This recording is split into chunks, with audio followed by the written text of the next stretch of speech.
Be careful with that one. The camera I've got instead of my scoreboard box. Camera. Oh boy, you're just really getting updated here, aren't you? I was playing around. It'll probably go dead after the girls' game.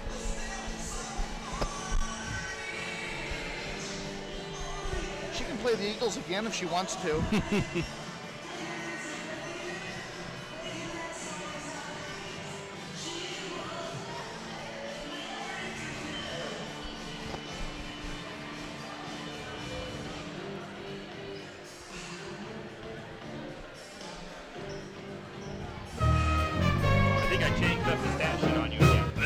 Lumberjack basketball. There's the three-pointer. Greer comes in, takes the shot. Good. High game. Graham, yes, Harry Graham for three. Lumberjack takes a 5-point lead now. Your home for Lumberjack basketball all season long is KOFE 1240 AM. Now with the countdown to tip-off, here's Tim Parrish. And welcome, Lumberjack fans. Tim Parrish here, joined by Clark Grogan, as we are getting set for some Lumberjack basketball here on KOFE, as the Lumberjack girls and boys will be hosting the Grangeville Bulldogs. The JV boys game just wrapping up with the Lumberjack JV boys coming out on top, 45-38. And when I got here, the JV girls game had finished, and I found out that the JV girls did win their game. So the JV girls won as well as the JV boys. So now we've got to keep that rolling with varsity girls and varsity boys. This is Lumberjack basketball, of course, brought to you by P1FCU, Potlatch #1 Federal Credit Union here in St. Mary's. They're proud sponsors of the School Spirit program, and they say go Lumberjacks. Also, I want to thank, I always forget to do this, we got this audio or this video feed going on YouTube. You can search KOFE 1240 AM on YouTube and go to our video stream. And I want to thank Mend Your Computer Services, Joseph Doherty over there. He's helped us out with a lot of stuff in helping to get this video feed up and running. So we want to give a quick shout out and thank you to Mend Your Computer Services. We are about 7 minutes to tip off, as that JV boys game took a little bit longer than they expected. We'll take a 2-minute break and come back with more.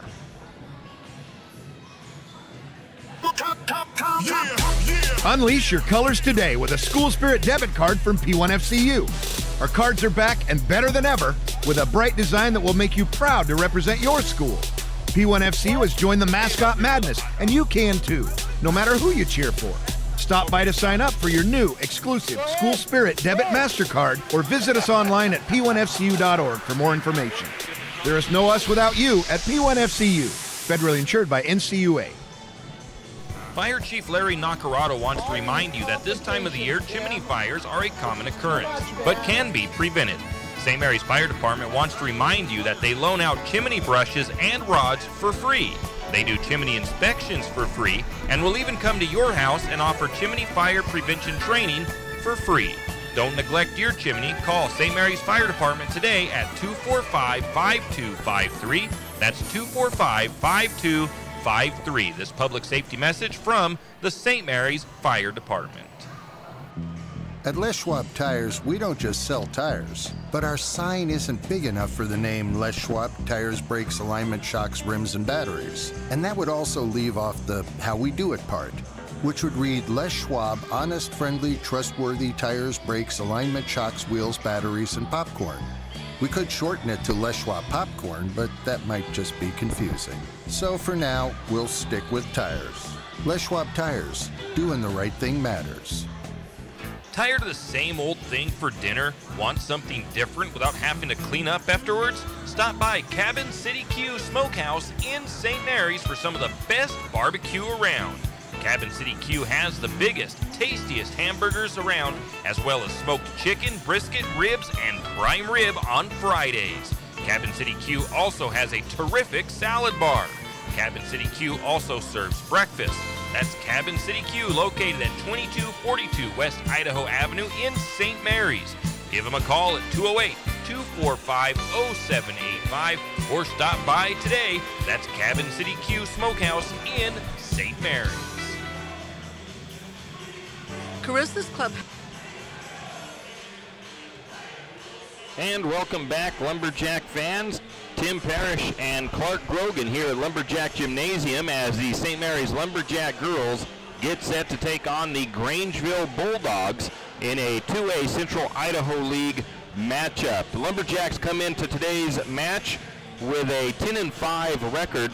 They are 3-0 in league play, and I believe they've already basically clinched their league. But if they haven't, with a win tonight, they will clinch that league that league championship and head into the district tournament as the #1 seed.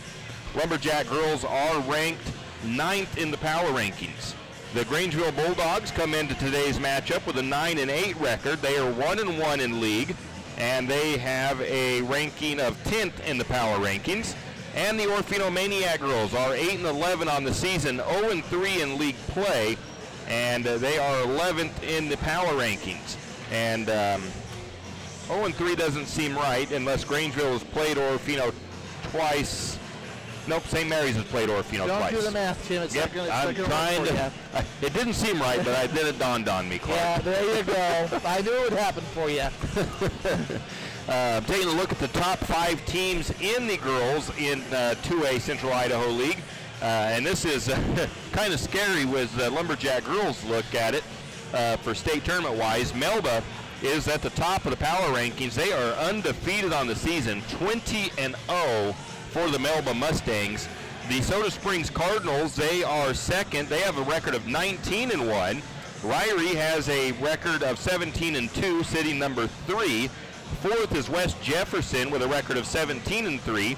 And then the Coal Valley Christian team is sitting 5th with a record of 16-3. So there seems like there is some pretty tough opponents down south. That Southern League is so soft. It's soft. I guess it might depend on their quality of opponents. Oh, but it sounds like they're very good quality. Hey, 20-0 is nothing to sneeze at. No, it isn't.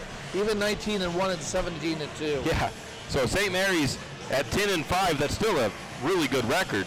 And that's only 15 games compared to some of the other teams that have obviously played quite a few more games. But St. Mary's girls, I think, only have, I think it's this game and maybe one more, or maybe they have 2 games left. I don't quite remember 100% sure at the moment. But I know they play Wallace, and that might be the last game of the regular season for the girls. Looking at the Lumberjacks, they beat Liberty in their last game by a score of 43-39.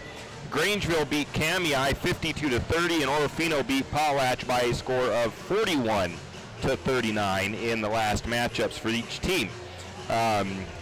In the last game against Grangeville, we'll just look at some team numbers here. St. Mary shot 53% from the floor. St. Mary shot 53% from 2-point range. 3-point range, they shot 50%. From the free throw line, they shot 52%. Lumberjack girls turned the ball over 12 times in the last meeting between these two, and Lumberjacks also committed 13 fouls and recovered 31 rebounds between the offensive side and defensive side. For Grangeville, they shot just 29% against St. Mary's, 35% in 2-point range, 9% from 3-point range, 36% from the free throw line. The Bulldogs turned the ball over 13 times and committed 16 fouls, and they had 24 rebounds. Casey Haig led that team in Grangeville with 20 points. Devin Wilson had 9 points with 10 rebounds and 3 blocked shots. Auer had 9 points, Cordell with 6, and Signs with 6. Casey Haig, her field goal percentage, I think this was on the season in the games that I have for 10 games, I think, or something like that. She's 8 for 11 from field, 8 for 11 from 2-point range, 73% shooting for her. She's only 44% though from the free throw line. Okay. I did look up the girls' schedule, and they do have just one more game left with Wallace at Wallace on Thursday night. All righty. Then it'll be the district tournament time for them. Mm-hmm. We are just seconds away from the national anthem, and we'll just go ahead and keep it right here and get set up for this game. I've got some interesting numbers and stuff when we come to the boys' game as well. A few individual things that are kind of interesting and some numbers for them that was kind of cool. So they got the times set all right, and I believe we're probably going to be having to stand up here in a moment, so we might as well just go ahead and do that.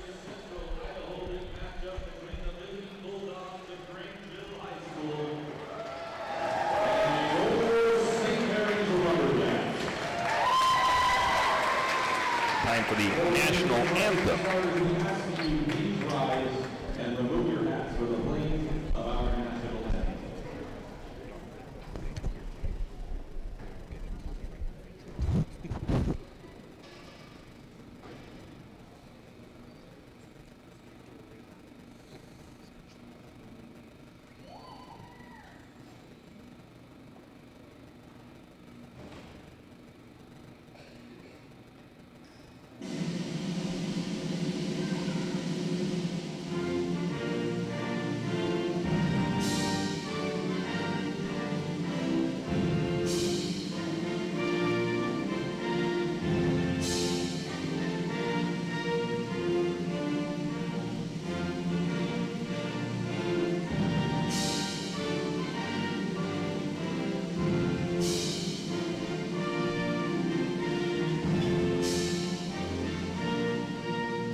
That was the national anthem, and now we've got the starting lineups coming up here, and we'll start with the visiting Bulldogs.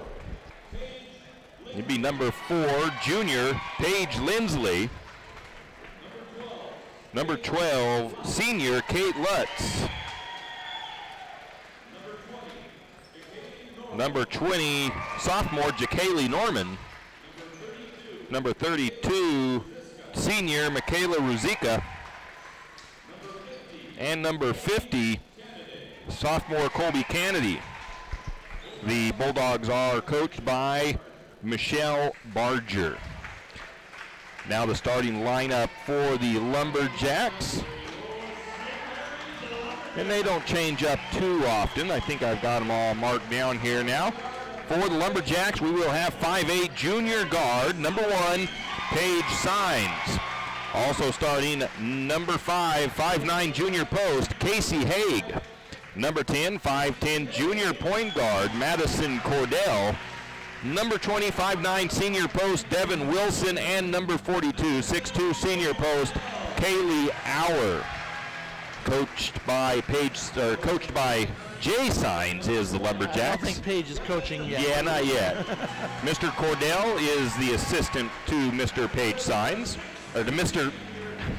J. Sines, not Mr. Paige Sines. Jeez, I catch some grief for that one. Lumberjacks have averaged 52 points per game on the season, Clark, and as a team, they're averaging around 38% from the floor. Well, they had their way with Grangeville, down in Grangeville about 4 weeks ago now. So we'll see what comes out here tonight. Don't over-anticipate. No, you never want to do that. Don't take teams lightly. This looks like a team that Grangeville, looking at some of their games since then, looks like a team that has improved a little bit, which you expect a team to do over the course of the season. Well, that's what you want as a coach.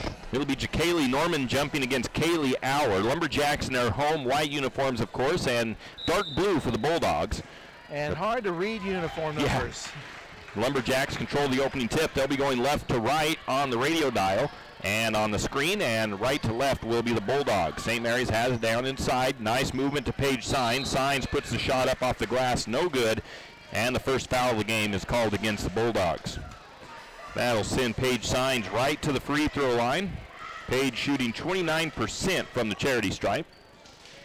That foul goes against 32. That's Ruzicka. Paige Signs makes the first one. Not even a full 40 seconds off the clock and a foul already on the floor. Signs' second shot is short. Rebound by the Bulldogs. Lumberjacks trying to trap, and a bad pass by number 32, I believe that's Ruzicka again, is out of bounds and a turnover. Devin Wilson inbounds it to Cordell. Cordell to Signs. Signs is going to go for three. That one misses everything. And the rebound goes to the Bulldogs as they bring it back down the floor. And again, another bad pass, a little bit long on the tooth on that one, and it goes out of bounds. Now the Bulldogs into a press, into Cordell. Cordell goes to the sideline, picks up the dribble, looks for an outlet, kicks it over to Casey Haig. Haig all the way down to Auer to Wilson, now back to Haig as she's cutting into the paint. A little bit hot, but she's able to pull it in, and she puts it up and in off the glass. Give an assist to Kaylee Auer. 3-0, St. Mary's up on the Bulldogs early in this one. And now a steal by Devin Wilson, or Paige Signs, on a lazy pass by the Bulldogs. And going... Yeah, go ahead. Grangeville's just not taking good care of the ball here. Going the other way, Grangeville tips the ball out of bounds. St. Mary's will get the possession from side court. Devin Wilson into Cordell. Cordell up to the top, kicks it over to Signs. Signs on the wing, now down to the corner to Haig. Haig back to Signs and around the horn. Now all the way down to the corner to Wilson on the left side. Wilson looks over the top to Auer. Auer, one dribble, stepped inside, can't finish the shot. And that's been kind of a ongoing factor for the Lumberjacks. They've missed a lot of bunnies the last couple of games. Bulldogs take to the free throw line. They get trapped. Shot is up. It's no good. Rebound to Cordell. Lumberjacks go back the other way. Signs has it, works down, bounces it, tries to bounce it into Haig. It's going to come off of the Bulldogs, out of bounds at in court, and St. Mary's will inbound from underneath. 6:27 to go, score 3-0, inbound to Haig, and they're going to call a foul on the floor. And again, that's against Ruzicka. That is her second foul already. She steps out of the game, and Molly DeFord comes in for her. Inbound pass, long two by Wilson. It's long, and the rebound goes right to Norman. Lumberjacks back on defense as it's going to be number 4, Lindsley, bringing it down. She kicks it to the corner, and they bring it back up top. Now they feed it into Norman. Norman can't get the shot to go, and Devin Wilson gets the rebound. Then the ball is going to be knocked out of bounds by Kate Lutz, who almost had a steal. The ball will stay with St. Mary's, though. And that was another ball tipped out of bounds by the Bulldogs. So St. Mary's will now inbound from in front of the scorer's table. Inbound comes into Cordell. Cordell takes it to the left side. She's going to work her way, tries to feed it into Auer, and not expecting it was Auer. Turnover. Forced it too, though. Turnover St. Mary's. Back this other way, the Bulldogs put up a shot, no good. Offensive rebound by Norman. The putback was no good, but a foul is called. That'll send Norman to the free throw line. That first foul for the Lumberjacks is going to go against Kaylee Auer underneath.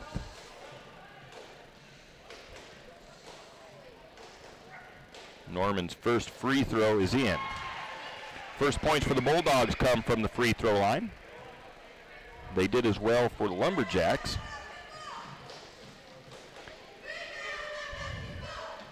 Next shot on the way, and that one is short.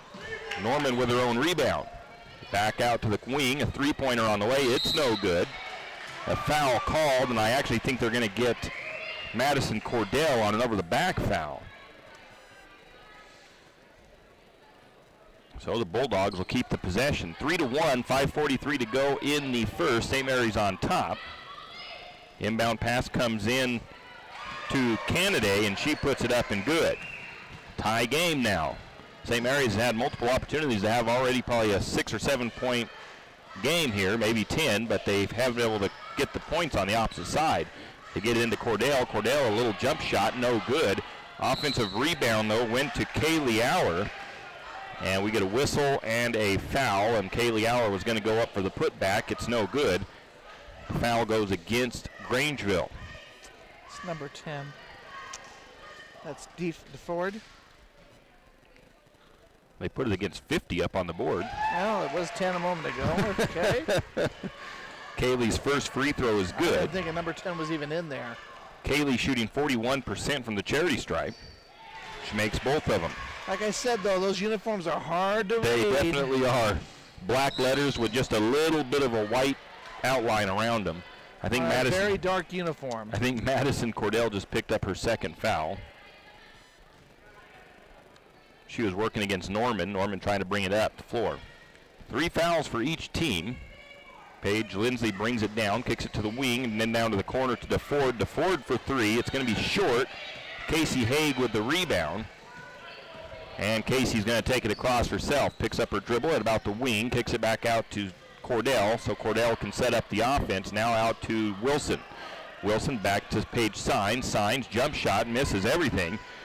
And the rebound went to she stepped out of bounds. Went to Grangeville, and it looks like that was Lindsley that stepped on the out-of-bounds line. That's a turnover on the Bulldogs. Cordell comes out. Checking in for her is McKenna Borgman. Jump shot from the short corner for Devin Wilson. It's long. Rebound goes to the Bulldogs. Quickly down the floor is Norman. She works it, trying to find an outlet. She finally finds number 12, and the ball gets loose. That's Lutz. The ball gets loose, but the Bulldogs able to get it back. Now Lindsley has it. Lindsley's trying to pass it along the baseline, and they say it comes off the leg of Devin Wilson and out of bounds.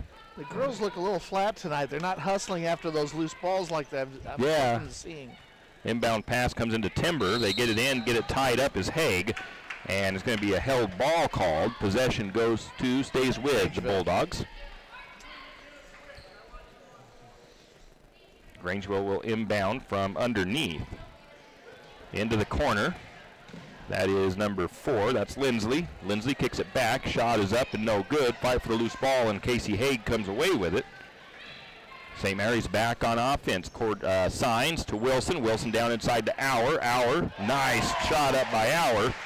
And she puts it up and good. Going to give the assist. 7-3 the score. St. Mary's up by 4 after the Bulldogs had it tied up for a short amount of time. Bulldogs working now on offense. Now a bad pass, and they're trying to find a cutter, and the cutter wasn't ready for it. That's DeFord that throws it away for the Bulldogs. Looked like she threw it behind her. 7-3 the score. Bulldogs back into a press. Lumberjacks lead. Now the Bulldogs back out of it. Now it looks like they're showing more of a trap look. Now everybody backs back out except for Norman. Now they get it down to the corner to Wilson. Wilson on the left side kicks it back to Signs. Signs down to Borgman. Borgman up and good. 9-3. St. Mary's up by 6. Bulldogs looking for an answer. Paige Lindsley has it. She kicks it to the wing. That's down into Hill.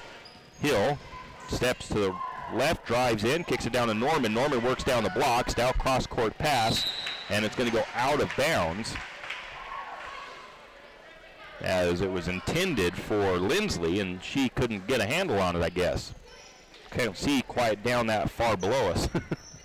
Well, part of it is they're not handling the ball well, Grangeville, right now, and it's just bad throws and whatever else. Oh, look at that. Nice give and go. Yeah, nice give and go. That was Devin Wilson feeding it down to Casey Haig, and Haig put it up and in off the glass. Haig does all of her damage from inside the paint.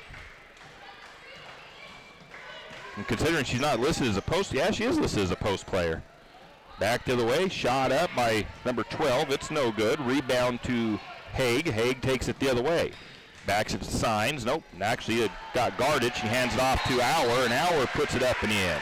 As Auer was cutting through the paint, we get a timeout taken by the Bulldogs. I'm pretty sure it's going to be a full timeout.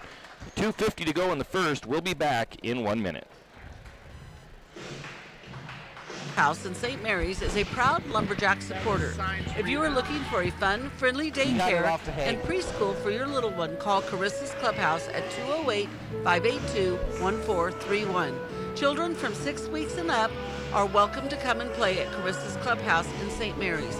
Carissa's Clubhouse offers full-time, part-time, and even drop-ins. So if you need a fun, safe, and friendly daycare or preschool for your little one, call Carissa's Clubhouse at 208-582-1431. That's 208-582-1431. Carissa's Clubhouse in St. Mary's. Some people select their grocery items with an eye on every cent they spend. Some people don't. But if you don't happen to be a millionaire, you'll appreciate Archie's IGA. At Archie's IGA, prices are always lower. You might even say significantly lower. Archie's quality and selection is consistently better, and put them together and you get a greater satisfaction in meats, produce, baked goods, and all the rest. Find out for yourself the difference shopping at Archie's IGA makes. Do it today. That's Archie's IGA, your hometown proud grocer. Do you have a hazardous tree on your property? Need some trees or brush removed in preparation for a home or shop? Call Andy's Arbor and Site Clearing. The timeout, they take a long three, it's no good. And then they get the offensive board. The putback was no good. I think it was blocked by a Lumberjack, and St. Mary's comes away with a rebound. I didn't see who had the rebound. St. Mary's back to the way, and it's going to be Borgman with a shot just inside the arc, and it's up and good. 15-3, Borgman with 4 points in this game. St. Mary's on top of the Bulldogs. 2 minutes to go in the first period. The ball tipped out by Haig. It's going to be another turnover by the Bulldogs. They've got 7 now. Lumberjacks work inside. They get it to Haig. Haig goes for the shot after she gets fed by Borgman in the low blocks. The shot won't go, but she will draw the foul and step to the free throw line.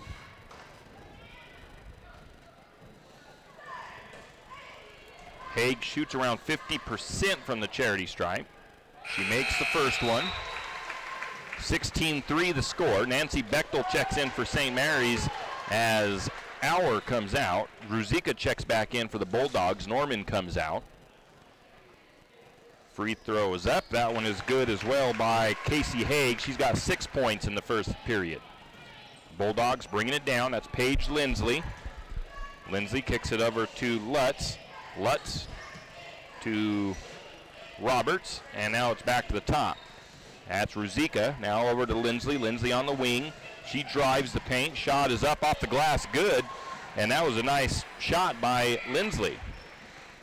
Almost surprised there wasn't a foul call on that one as well. Lumberjacks, a nice ball movement the other way, though. Devin Wilson goes cross court across the lane down to Haig, and Haig puts it up and in off the glass. Another assist for Wilson. 3 for 3 from the floor is Haig. 2 for 2 from free throw line, so she's been perfect so far. And now we get a steal by Wilson. Down in the corner. St. Mary's back the other way. Oh, a travel called on Wilson. Little extra step there. Took up a dribble a little too soon.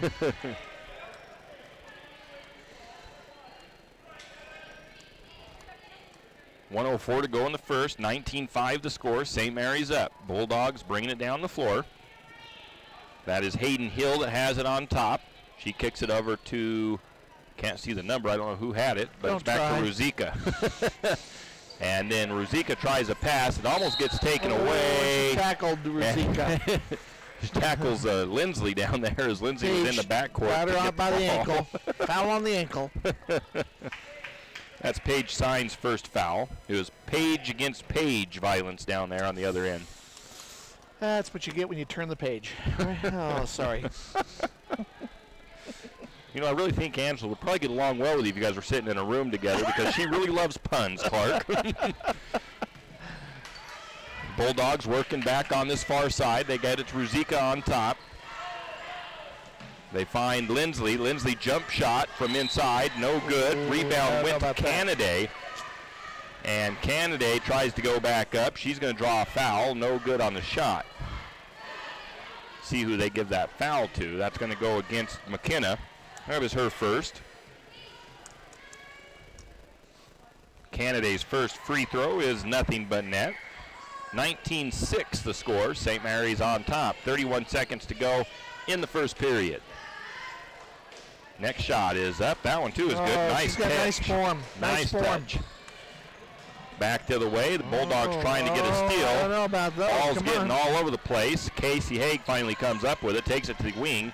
Now to Signs, now down around to Wilson. Wilson spins. Nice shot, but it won't go. Hits off the back of the iron, pops out, and the Bulldogs get the rebound. They bring it down. They feed it down to Lindsley. Lindsley a little bit too far underneath, can't get the shot to go. There was an offensive rebound for the Bulldogs, as I think it's Ruzicka that ended up with it. Now we get a whistle. Just out of bounds to Grangeville. St. Mary's out of bounds, it looks like, because Grangeville's going to inbound. And the inbound pass gets deflected out of bounds by Paige Signs. 7.5 seconds to go in the first period. It's 19-7. The Lumberjacks up by 12. Up top, all the way to the top they go. Into DeFord. DeFord finds Lindsley. Lindsley down to the elbow. Shot is up by Ruzicka. It's no good. Offensive board. And the putback was waved off, as it wasn't any good anyways. But that's how the first period ends. 19-7. St. Mary's up. We'll be back in 1 minute. This tree on your property needs some trees or brush removed in preparation for a home or shop? Call Andy's Arbor and Site Clearing. Andy's Arbor and Site Clearing specializes in the removal of dangerous trees, pruning, thinning, and chipping. Andy's Arbor and Site Clearing also has a bucket truck for those hard-to-reach areas. So if you're in need of some thinning, tree removal, and site preparation, call Andy's Arbor and Site Clearing at 208-582-2134. That's 208-582-2134. Andy's Arbor and Site Clearing proudly sponsors this Lumberjack Sports broadcast. Do you need help finding that perfect gift? Looking for that personalized touch? Come to Jack's Pharmacy in St. Mary's and let us fill your balloons. Not only does Jack's carry all of your gift and party supplies, but we're here to serve you with all your personal care items. Come in and let our personal care experts help you find just what you need from our wide selection. If we don't have it, we can get it. Plan your party at Jack's Pharmacy, your good neighbor pharmacy, where you'll receive personalized service and attention.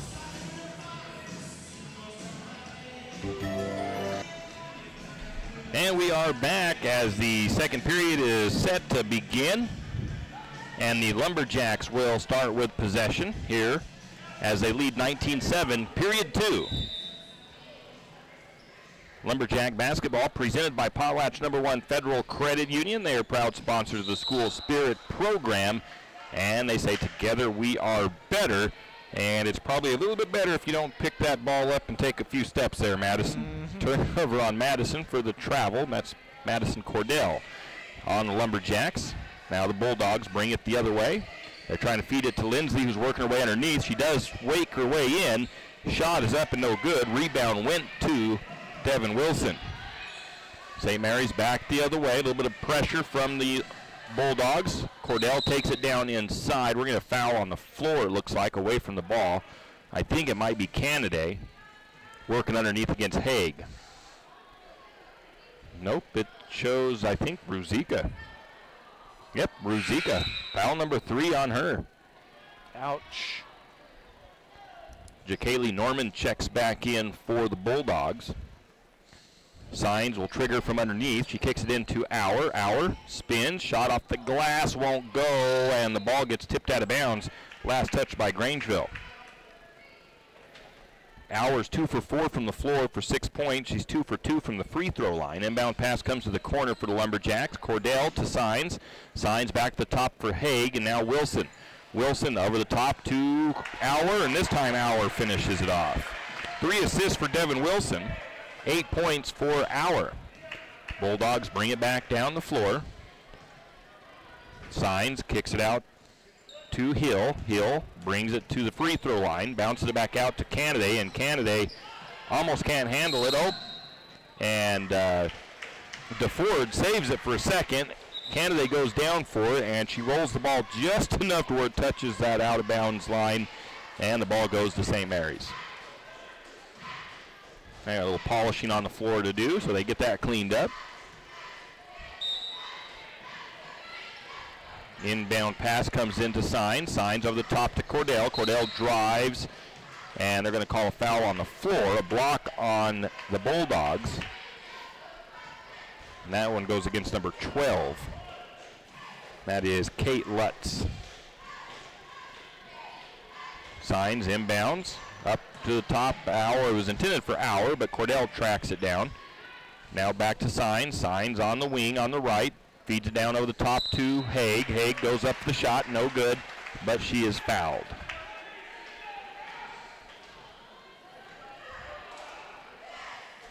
That'll send Casey Haig to the free throw line where she's 2 for 2.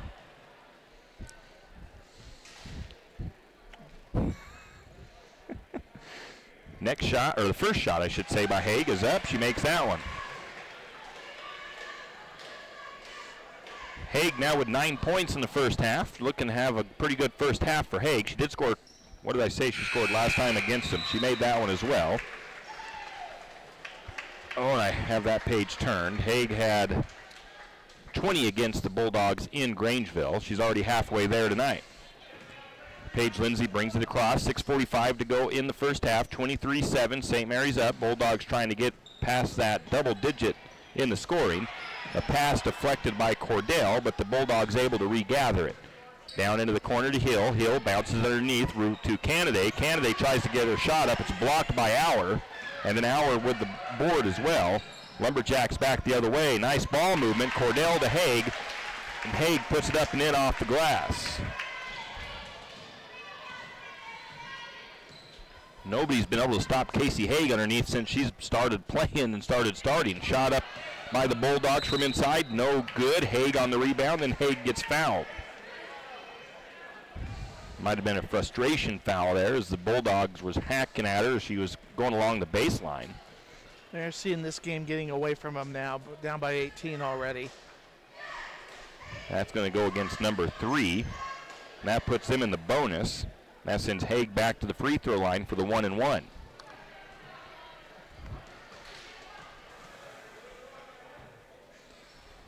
And the first front end is rims out. And Haig's got the rebound. I mean, she didn't get the rebound, but she ended up with the points. Oh, Haig put it up and in after the offensive board by St. Mary's. I think Auer is getting the credit for the rebound. I will do that. Back this way, the Bulldogs have it. And Cordell's going to try to get a steal and get called for the foul.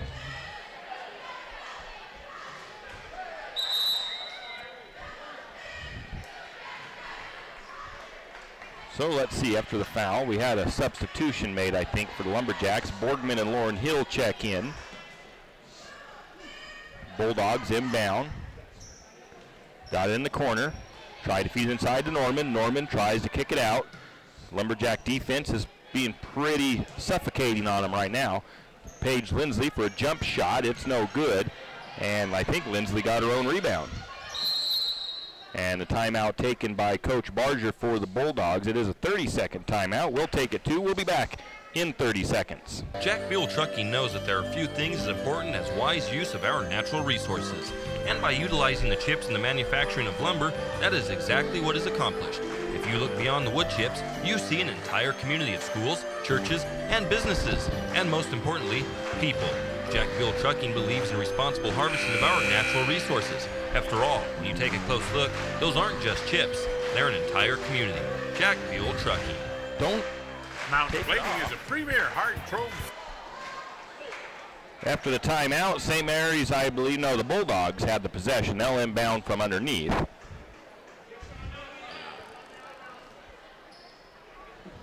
St. Mary's leading 27-7 with 5:27 to go in the second period. Inbound pass into Norman. Norman kicks it out to the top to number 24. That's Roberts, Michaela Roberts. And now back to Norman. Norman back to Roberts. Roberts for 3, and the ball gets stuck on the rim. It turns into a possession thing, and it should go, I think, to Grangeville. Well, that's the way the arrow is pointing, so. Hey, got that one wedged in there. Whoa. Yeah, wow. Took 2 hits and still hasn't come out of the rim yet. There they go. It's in the hoop. I don't know if they, what do they deem, they don't count that as like a jump as ball. A held ball? They do count as a kind of a held ball. It's still a possession thing. So the Bulldogs will inbound from underneath. Looking for an outlet. They kick it into Norman. Nice move. Norman just cuts through a couple of Lumberjacks and puts it up and in. 27-9 is the score. Casey Haig has it. She takes it all the way down the right side, picks up her dribble, kicks it out to Wilson. Wilson cross court to Hill. Hill for the shot. Off the iron, no good. Rebound back to Grangeville. Bringing it down quickly is Lindsley. She takes it to the hoop. Shot is up and no good. Ball is loose. It's going to go out of bounds. Last touch by St. Mary's. McKenna Borgman is diving out of bounds to try to save it. Nice hustle play by Borgman, but couldn't get to it. Bulldogs inbound from underneath. Looking for Norman. Instead, they go all the way up to the top to Roberts. Roberts for three. Good. Nice shot by Roberts from up top. 27-12. It's a 15-point lead. Bulldogs trying to chip away at it. Lumberjacks working around. They get it to Wilson. Wilson drives, feeds it inside to Haig. Nice work, and Haig puts it up and good. That's the fourth assist by Wilson, and Haig is 6 for 6 from the floor. Bulldogs working back on top again. Lindsley feeds over the top to Norman. Norman out to Roberts. Roberts back to Norman. Norman working along the base, the blocks. Goes up for a shot. It's no good. And I believe Kaylee Auer just picked up her second foul. That'll send Kaylee Norman to the free throw line. That is Auer's second foul.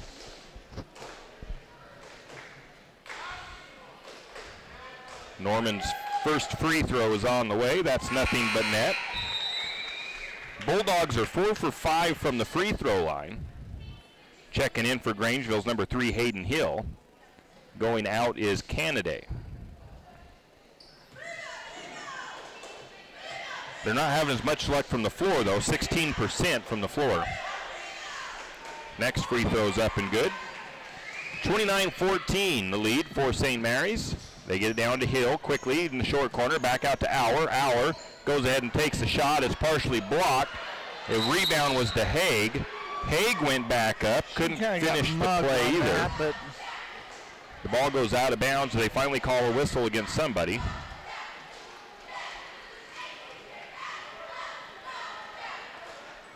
Bechtel's going to go in as Auer comes out. Auer picked up the foul.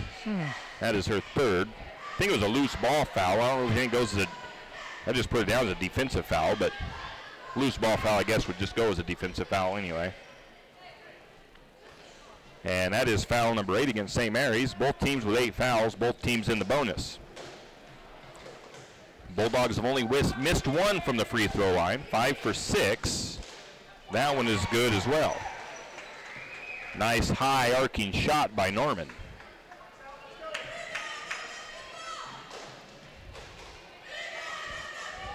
Next shot on the way. That one's short. Rebound goes out to the Bulldogs. Got a lucky bounce on that one. It kicked all the way out to the top. They get it into Norman. Norman goes up again. Can't get the shot to go, but she will draw the foul. And I believe that's going to go against Borgman. That is her second. So Norman will get another trip to the free throw line. she's hustling out there. I like her play for Grangeville. That one's off the back of the iron and no good. Norman's just a sophomore. Pretty young Grangeville team, really. They have a total of 2 seniors on their roster. That's Kate Lutz and Michaela Ruzika. 1, 2, 3 juniors, and the rest are sophomores and a couple of freshmen. So they got a really young basketball team. She makes the second one. 29-16, it's a 13-point lead. Bulldogs trying to chip away at it. They get it to the top to Wilson, St. Mary's. Wilson gets her shot. No, she passes it in to Haig. Haig can't get the shot to go. Bechtel fights for the rebound. The ball goes out of bounds. It looks like off of Grangeville. St. Mary's will keep the knocked it out of possession. her hand. 3:43 to go in the half. 29-16. Into the corner they try to go. Lindsley deflects it out of bounds. She doesn't defect. She deflected. Well, there's no defection in basketball. Not unless she went into the locker room and came back out in a Lumberjack uniform. Feed the ball in, and it's a shot by Borgman. It's no good. Who had the Bechtel? Bechtel got the offensive board and the putback. Bechtel's first points of the game. 31-16. Lumberjacks back on D as the Bulldogs work the ball around. Michaela Roberts gets it to Norman. Norman on top. Now to Lindsley. Lindsley guarded by Haig. She's going to step in to the short corner. Shot is up and good.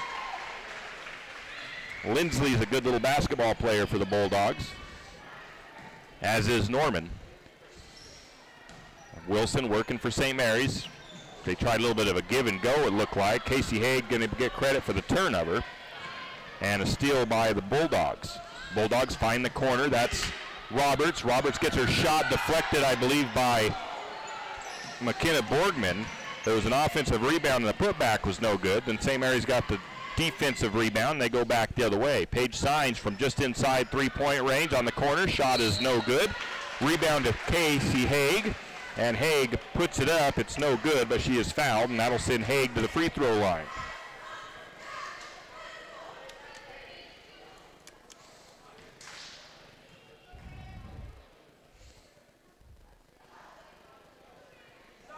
And Haig misses that one.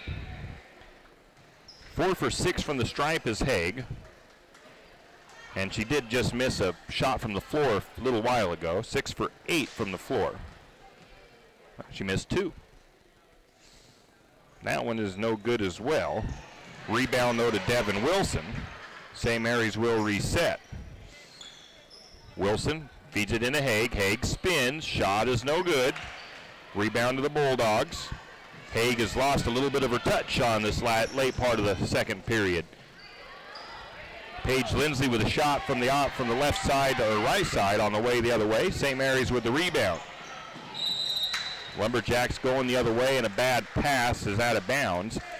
And the Bulldogs will take back over. 2:14 to go, 31-18 the score. St. Mary's up. Lumberjacks have turned the ball over 5 times. The Bulldogs have turned it over 9. Paige Lindsley brings it across for the Bulldogs. Top of the key, she swings it out to the corner to Roberts. Here on the near side, now back to Lindsley.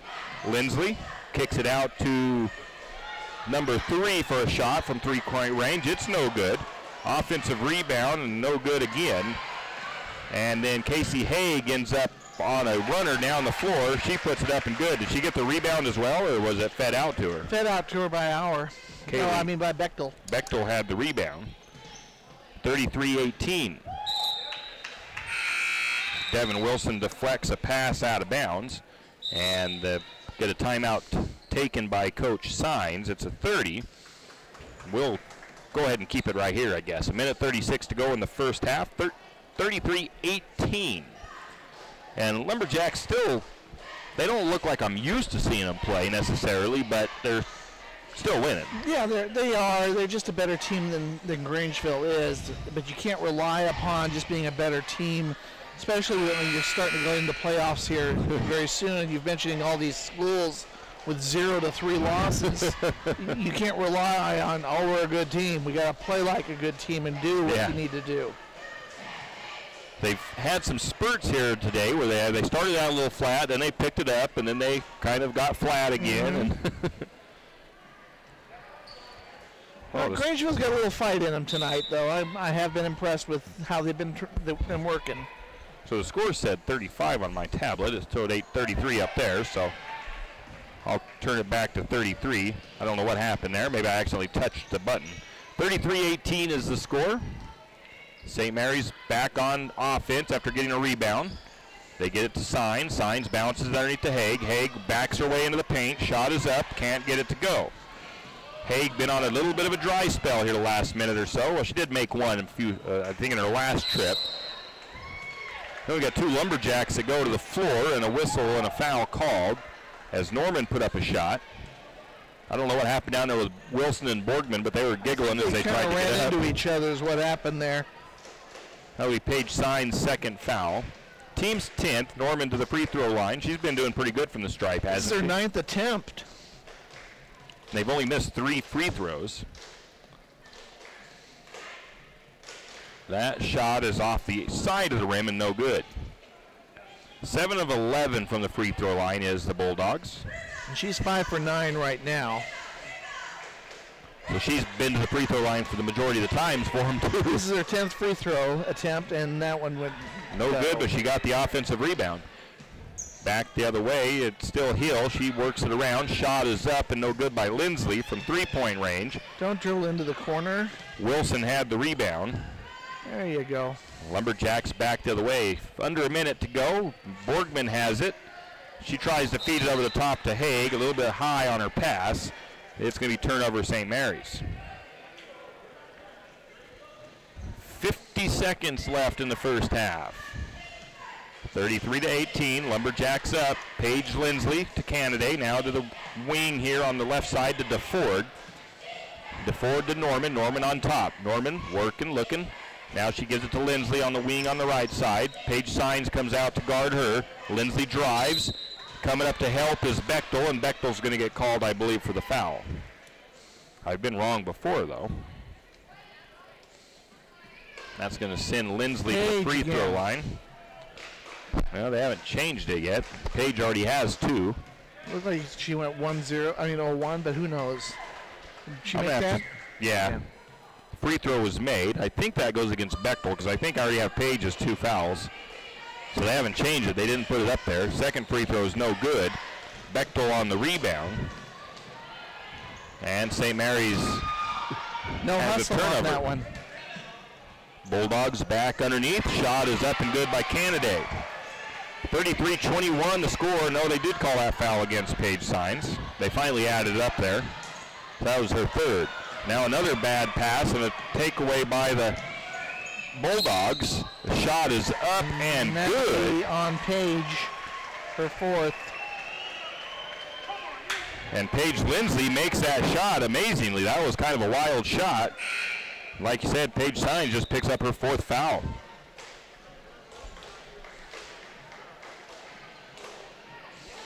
Paige Lindsley is going to go to the free throw line as the Bulldogs have cut it to just a 10-point game. And the free throw is good. 9-point game. Bulldogs have made a bit of a run here. Lumberjacks have gotten flat. Shot at the buzzer by Casey Haig goes in and out. And that's how the first half will end. St. Mary's up 33-24. We'll be back in 3 minutes. Mountain Plating is a premier hard chrome plating facility, and it is located right here in St. Mary's. Mountain Plating was established in 1997 as one of the first hard chrome plating facilities in Idaho, and it services a wide variety of industries nationwide. These industries include manufacturing, food processing, agriculture, mining, environmental, and the timber industries. Mountain Plating is committed to providing the highest quality chrome plating and customer service in the industry, and is locally owned and operated by Donnie Masterson. Give him a call today at 208-245-7104. Go Lumberjacks! Wanted, the St. Mary's Booster Club is wanting new members to continue to help support our sports programs. Do you know that the Booster Club spends approximately $20,000 a year investing in our high school athletes, coaches, and sports facilities? All monies are raised through memberships, barbecues, and the Hall of Fame banquet and auction. All monies raised this year will be used in the 2017-2018 school year booster budget. To become a member or for more information, call Lynn Masterson at 568-1802. That's 568-1802, and go Lumberjacks! Winter is here, and it's time to get your animals ready for the winter weather. XXX Feeds in St. Mary's has what you need to keep all your critters comfortable in the cold temperatures. From trough heaters, straw, to insulated horse blankets, your animals large and small need extra attention just like you. So don't forget, while you're stacking your winter firewood, your furry family members need winterizing also. Also, don't forget the wild critters. XXX Feed has wild bird food, deer feed, and game blocks. See XXX Feeds in St. Mary's today, because winter ain't gonna wait. Looking for a new-to-you rig? You're in luck, because Dell's Used Cars has your next truck. Dell's has the best variety of pre-owned trucks in one location anywhere south of the internet. Any make, any model, and new inventory arriving daily. Dell's also will take your trade-in, paid for or not. Financing available through Potlatch, Spokane Futures, Numerica, and a handful of other lenders offering the most competitive interest rates available in the market today. Dell's staff is laid back and knowledgeable and ready to answer any of your questions. Come into Dell's Used Cars, located at 1818 North 4th Street in Coeur d'Alene, or visit their website at dellscars.com. Dell's Used Cars, doing things different since 1974. For all your plumbing needs, call Nick's Plumbing and Heating. With Nick's professional staff, you can be assured of guaranteed quality products, installation, service, and repair of all of your plumbing. So if you have plumbing needs or problems, call the good folks at Nick's Plumbing and Heating. Call 245-5460. That's 245-5460. Nick's Plumbing and Heating. Installation, service, and repair when you need it. Nick's Plumbing and Heating, St. Mary's. The new year is here, and that means new goals and broken resolutions. It also means red-hot buys at Hughes Ace Hardware in St. Mary's. Time to replace some light bulbs?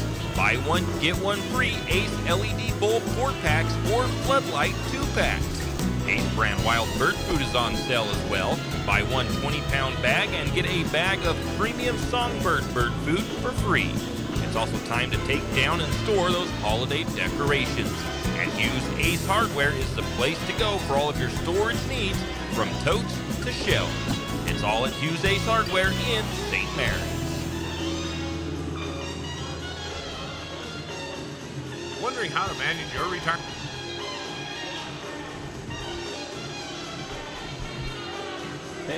And we are back. It is halftime here at Lumberjack Gymnasium as the Lumberjack girls lead the Bulldogs 33-24 in this 2A Central Idaho League matchup. Grangeville rallied a bit, though, at the end of the second period as St. Mary's kind of fell flat a little bit, and Bulldogs have pulled back to within 9. And the first half, St. Mary's scored 19 in the first, Grangeville just scoring 7, and then St. Mary's was outscored in the second period 17-4. So that is a look at the first 2 periods of play. The Bulldogs, as a team, just shooting 23% from the floor and 60% from the free throw line. They do have 21 rebounds in that first half, and they only committed 9 fouls, but they turned the ball over 9 times.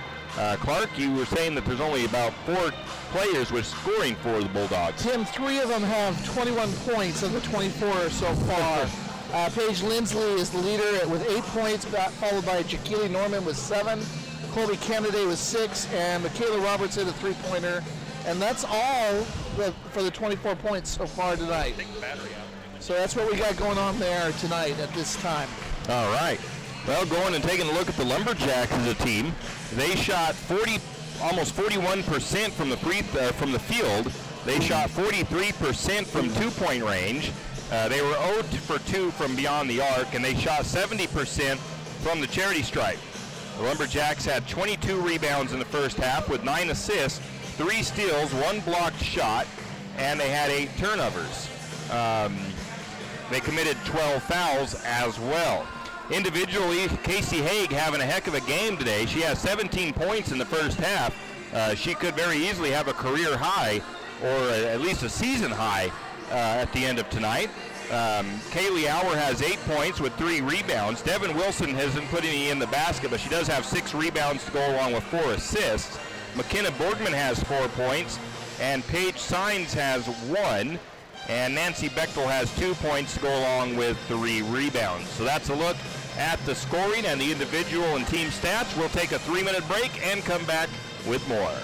Retirement nest egg? How big should it be when you retire? Contact Jenny Oaks of Premier Financial Services to get the answers to these and all your other financial questions. The securities and insurance products from Premier Financial Services are offered through Linsco Private Ledger Financial and its affiliates, and they are a member of FINRA SIPC. With over 30 years of financial planning, give Jenny Oaks a call at Premier Financial Services today. The guidance is free. The experience is priceless.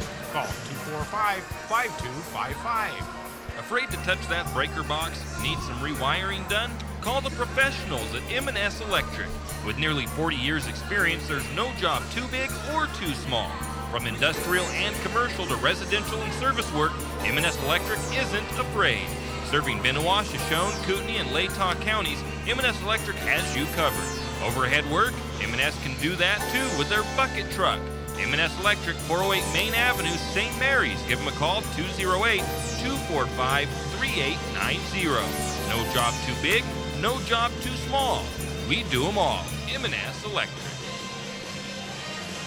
You always hear on the radio, cross the bridge to savings, but it's true. St. Mary's Harvest Foods has what you need when you need it. And if you don't see it, then just ask one of the friendly staff and they will gladly help you find what you need. From meat, super fresh produce, and dairy, St. Mary's Harvest Foods will save you big on the things you need the most. No time to cook tonight? Then check out the hot deli for something quick for dinner. St. Mary's Harvest Foods, where you truly can cross the bridge to savings. Are your friends and family tired of sleeping with Fido when they visit? Maybe Fido's tired of sleeping with them. Either way, the Pines Motel is there to save the day. With large, spacious rooms, comfortable beds, and even a mini fridge, Fido may get jealous. Save the floor for Fido and call Kevin of the Pines Motel at 245-2545. That's the Pines Motel in St. Mary's. I'm sure your friends and family would appreciate it, and so would Fido. Have you ever noticed that some companies are around for decades and you really don't notice them until you actually see them? Kenneth Bechtel Trucking is one of these. Kenneth Bechtel Trucking has been a fixture in St. Mary's for decades and still is a community-involved business. Take the time to thank these entrepreneurs that quietly make it on their own and make our community all the better for it. Kenneth Bechtel Trucking. Give them a call today at 245-7209. Kenneth Bechtel Trucking, a community staple and Lumberjack supporter. Good luck, Jacks. Cold weather's here, and 10th Street Lumber will help keep you warm. From super premium pellets to energy logs and fireplaces, 10th Street Lumber is your heating headquarters. North Idaho energy logs and stove pellets are the best of the best. 100% natural with no chemicals, and they burn cleaner, hotter, and longer. If you need a new stove, 10th Street Lumber is a proud Kuma stove supplier. Kuma wood stoves are made right here in Idaho and are some of the best on the market. 10th Street Lumber in St. Mary's. Stop by today. 10th Street Lumber located at 10th and Railroad Avenue in St. Mary's. During these cold days of winter,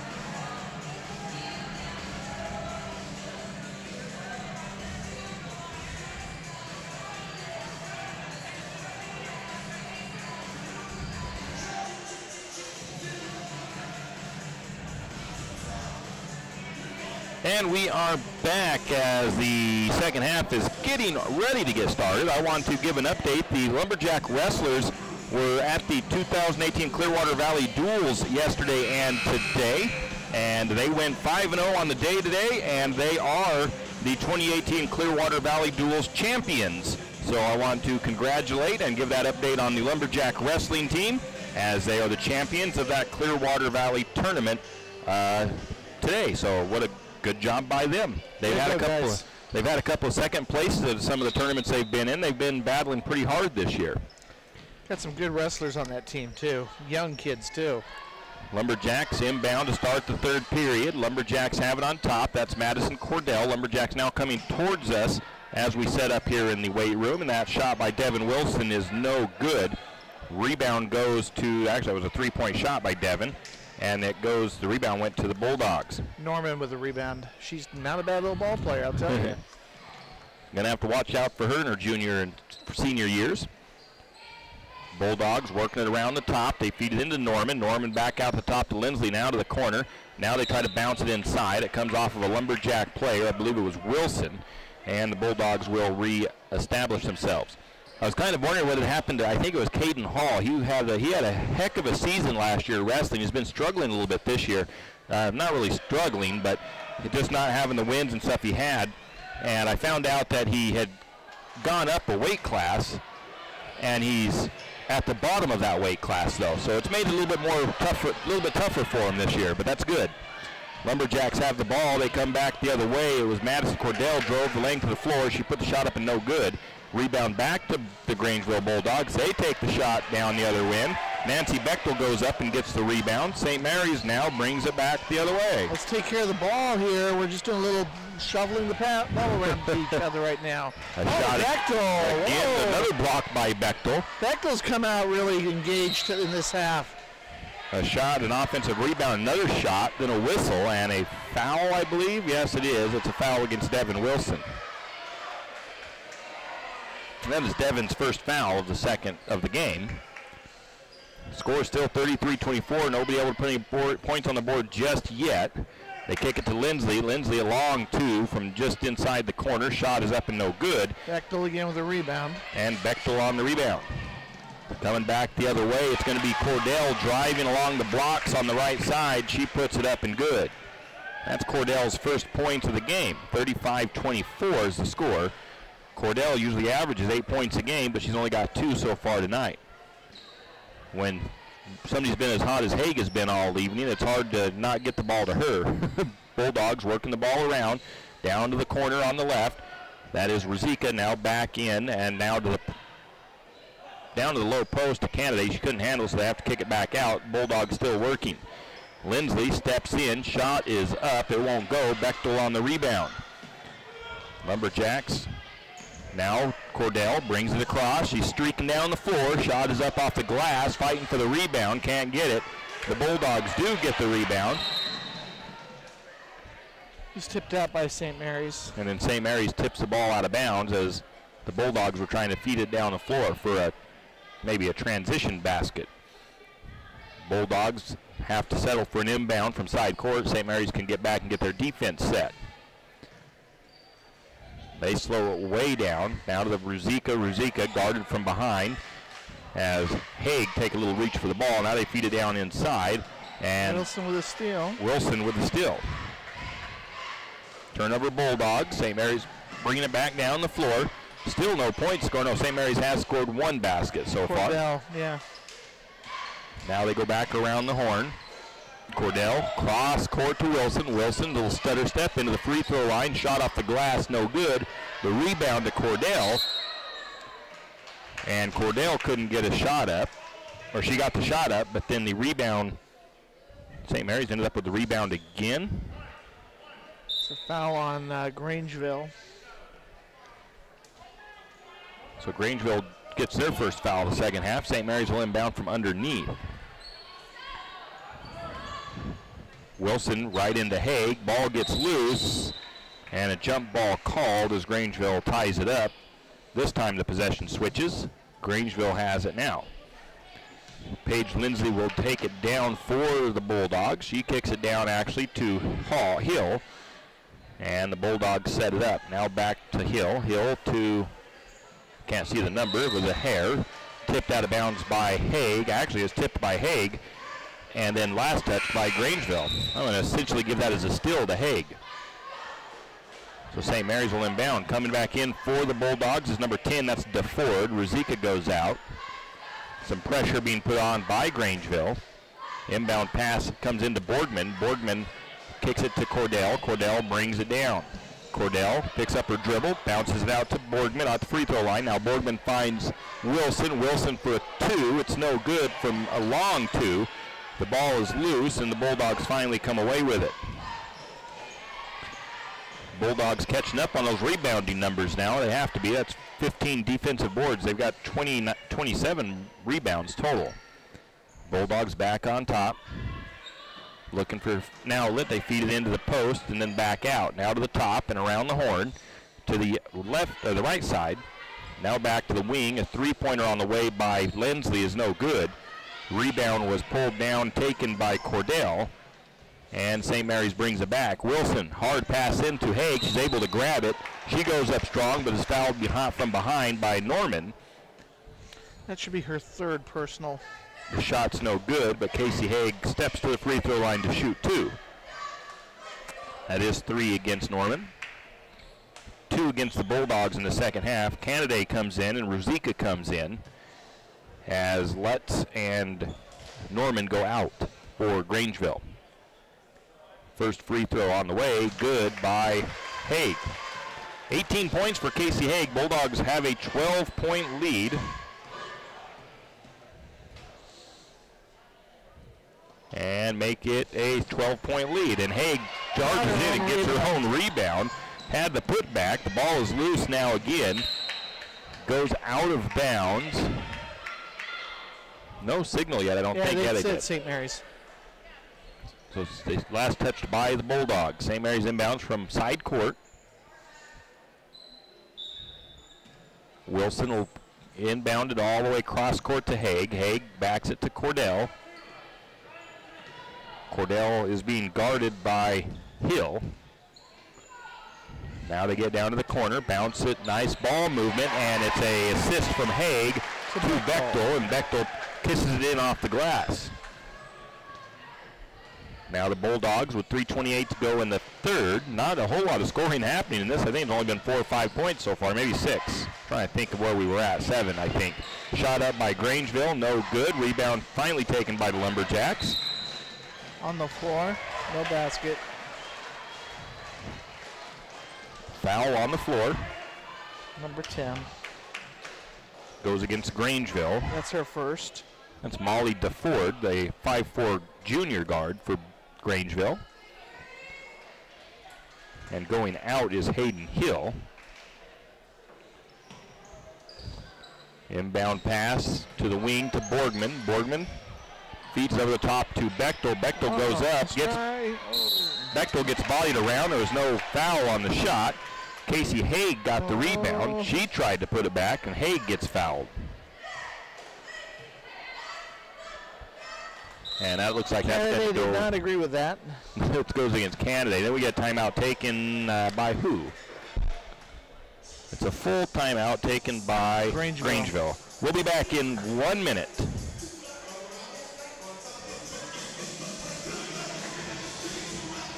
Napa Auto Parts has all your vehicle needs. Diesel and gas additives, aerosol windshield de-icer, thermoid gas line antifreeze. All are Napa's Mac brand products. Antifreeze, CRC airline antifreeze, snowmobile oils and belts, and of course Napa brand batteries for autos to snowmobiles. So stop by Napa Auto Parts today for all your cold weather additive needs. And while you're there, get your windshield wipers changed by their knowledgeable staff. Napa Auto Parts. They're not just a parts store, they're your friends. Napa Auto Parts, St. Mary's. St. Mary's Realty is a St. Mary's icon. Why? Because they are a team. They work for you. And they've been a team for many years. Whether you are buying your first home, looking for a recreational cabin, or selling your current home, St. Mary's Realty puts their team on it for you. So stop in or give them a call today at 245-4502 and let their team be your team.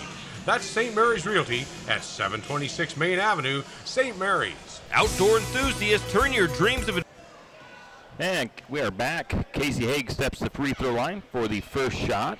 That one is good. Once again, for our YouTube stream, for our live video stream, I want to thank Mindier Computer Services, Joseph Doherty, for helping us get everything set up for that. If you need anything done to your computer systems, you can give him a call at 245-0573, 245-0573, or go see him over at the Paper House. Haig makes both of her free throws. The score is 40-24 with Lumberjacks on top. The Bulldogs working back on the other end. Lindsley has it at top. It's been a 7-0 run for the Lumberjacks in the third. Nancy Bechtel gets in there and gets a steal. She's been very active this quarter. Lumberjacks, in a very positive way. Yeah, Lumberjacks back the other way, and Cordell feeds it down inside to who else? Casey Haig. Haig now with 22 points and 7 rebounds. She could effectively have a double-double tonight as well.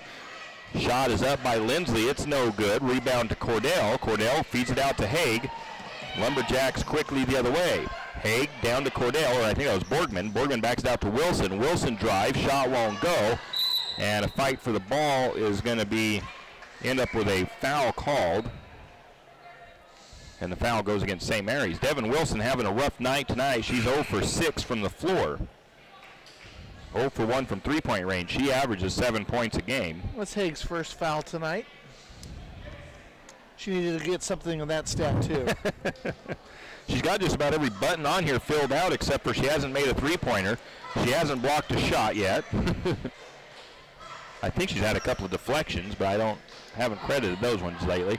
Shot up from Lindsley. It's short. Might have been partially blocked by Bechtel. Rebound win. Oh, Wilson kind of short past that. Now we get a whistle underneath. And that's on Cordell, and she goes, I don't know what I do. She's looking at Coach like, she's looking at Coach Signs like, I don't know what I did wrong. That is Kate Lutz with the free throw. It's no good.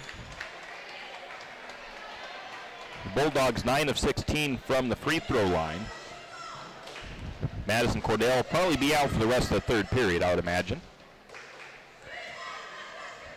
And the next shot is up and good.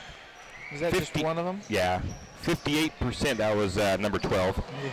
Lumberjacks coming back the other way, and Lumberjacks lose the ball out of bounds. Lumberjacks with at least 9 turnovers in the game. The Bulldogs with 11. They get a little complacent once they get a bigger lead, and they let them kind of creep back in a little bit. They can't do that. Got to have the killer instinct. Bulldogs working the other way. Ja'Kaylee Norman just inside the corner on the right. Now down underneath, and Casey Haig steps in front of the pass. And then the Bulldogs got it back. Kennedy. And the Bulldogs put it back up and in. Lumberjacks now coming down the floor. 42-27, minute 20 to go in the first. Another kind of a complacent bad pass. That was by Lauren Hill. And it's a turnover and a steal by the Bulldogs. Taking it down the other way. I think that was Lindsley, and it was up and good. 42-29 as the Bulldogs make a little bit of a run. I think it's the first few points of the second half. The fans for the Bulldogs looking for a foul there. They're not, or a travel. They're not getting it. Lauren Hill feeds it into Nancy Bechtel. Bechtel puts it up and good. Bechtel with 6 points, 6 rebounds. Bulldogs back the other way. Feed it into Lindsley. Lindsley gets it out to the short corner. Shot up by Kennedy. No good. Rebound by Bechtel. Bechtel having a good night on the board. 6 rebounds for her. No, 7. She got an offensive board as well. Pass down to Wilson. Wilson on the wing. Thought about a 3. Kicks it back out to Borgman on top. Now back to Wilson. Wilson, now she steps aside, pulls her toes back, shoots the 3. It's off the glass. No good. And Wilson's dry spell tonight continues. She is 0 from the floor. 0 for 8 from the floor tonight. Bulldogs working back inside. They get to Lindsley. Lindsley steps out. Little jumper, no good. The ball bounced around, finally pulled up by Ja'Kaylee Norman, but she then travels. 6 seconds to go in the third. Ruzicka comes in. Lindsley goes out for Grangeville. Following this game, we'll have Lumberjack boys basketball. Press being put on by Grangeville.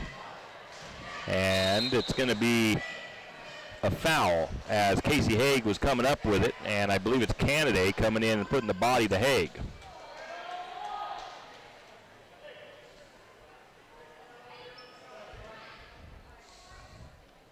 No. Yeah, it was. Oh, yeah, okay. Oh, okay, yeah. They were all walking down the floor. I thought it was a bonus situation. It's not. It's only 5 fouls for Grangeville. Lumberjacks inbound. Press again by the Bulldogs. Lauren Hill picks up her dribble. Nancy Bechtel wasn't exactly waiting for that pass, and she turns it over. And the period ends. 44-29, St. Mary's on top. We'll be back in 1 minute. Venture into reality with a Yamaha Wolverine 2-seat or new Wolverine X4 4-seat side-by-side at St. Mary's Saw and Cycle. Both are proven off-road capable, comfortable, and confidence-inspiring. With compact yet roomy designs and exclusive Ultramatic transmissions and on-command 4-wheel drive systems. Visit St. Mary's Saw and Cycle. Yamaha Wolverine's proven off-road to help you realize your adventure. Always protect the environment and wear your seatbelt, helmet, eye protection, and protective clothing. Read the owner's manual and product warning labels before operation. Here are some simple instructions on how to get a tax pro to prepare and file your 1040EZ completely free. Go to an H&R Block office and say, I'd like you to prepare and file my 1040EZ. Little energy up here, guys. Come on now. Or make an appointment at hrblock.com. That's it. No more instructions needed. Pro Tax Prep for free. Get your taxes won. Return must be filed January 5th, 2018 and February 28th, 2018 at participating offices. Additional fees apply for EITC and other additional forms for state and local returns and if you select other products and services. OPTP number B13696.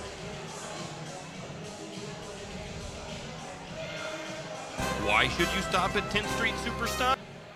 And we are back. That was an 11-5 run for the Lumberjacks in the third. And was that a... She just went out of bounds. She got shoved. Oh. Got a little help in the back getting pushed down the floor, huh? 44-29. Bulldogs take it down the floor. Lindsley, no-look pass backs out to Norman. Norman trapped. Pass back to the top to Ruzicka. And the Bulldogs working it around now. Now they found Lindsley inside. Lindsley off the glass. Nice shot by Lindsley. 9 of 36 from the floor for the Bulldogs, though. They having a rough night shooting, 25%. Cordell quickly brings it down for St. Mary's. The score 44-31 as the Bulldogs have made it a game still. It's still a lot of time left on the clock. It's a 13-point game. It's a little bit of a hole, but they keep making little runs here and there. Down to Auer. Auer looking for the give and go. They're not taking good care of the ball. Lumberjacks turn it over. Back the other way. Lindsley, little step, and it's up and good. Move. Lindsley stepped underneath Cordell. Now the Bulldogs are going to press. The crowd thinking she traveled, and then she gets the ball stolen. She's looking like she thought she should have been fouled. And I didn't see who put that last one up in the end. It was Lindsley again. Lumberjacks this time find Paige Signs waiting all alone down here on the opposite end. And St. Mary stops the bleeding just a little bit with the assist from Haig down to Paige Signs. That's Signs' first basket, 46-35, an 11-point lead. It's been double digits for quite a while. See if they cut it down to a single-digit lead. Three-pointer on the way. It's short. Cordell ended up with the rebound. Lumberjacks the other way, and the ball gets tipped out of bounds by Grangeville. 46-35 the score. 6:23 to go in the fourth period. St. Mary's holding on to a lead, but the Bulldogs are playing with some extra enthusiasm here at the start of the fourth period. And St. Mary's in some cases aren't playing with enough enthusiasm. Cordell takes it up to the top, backs up, calling out some signals here. Now she gets it to Signs. Signs over the top to Haig. Haig hands it off to Signs. The Signs cuts in. Signs loses the ball as it gets swatted out of her hands. Casey Haig comes up with it, puts up the shot from the right side on the blocks. No good, but she is fouled. Haig goes to the free throw line, see if she can add to her already high score tonight. Makes that one. 7 of 10 from the charity stripe for Casey Haig. She's 8 of 13 from the floor for 23 points. 7 rebounds to go along with it. She's also got 3 steals, 4 assists. Next shot is up and good as well. And didn't she make a pizza delivery order? Yeah, I think so. Yeah, she's all woman tonight, I'm telling you. Her rebounds are all offensive, too. She has 5 offensive boards. Lumberjacks back on defense. Shot off the glass and no good. Offensive rebound, though, to the Bulldogs. Ouch. I think that was Lindsley. And Lindsley got her own rebound. I think she tried for the putback again. No good.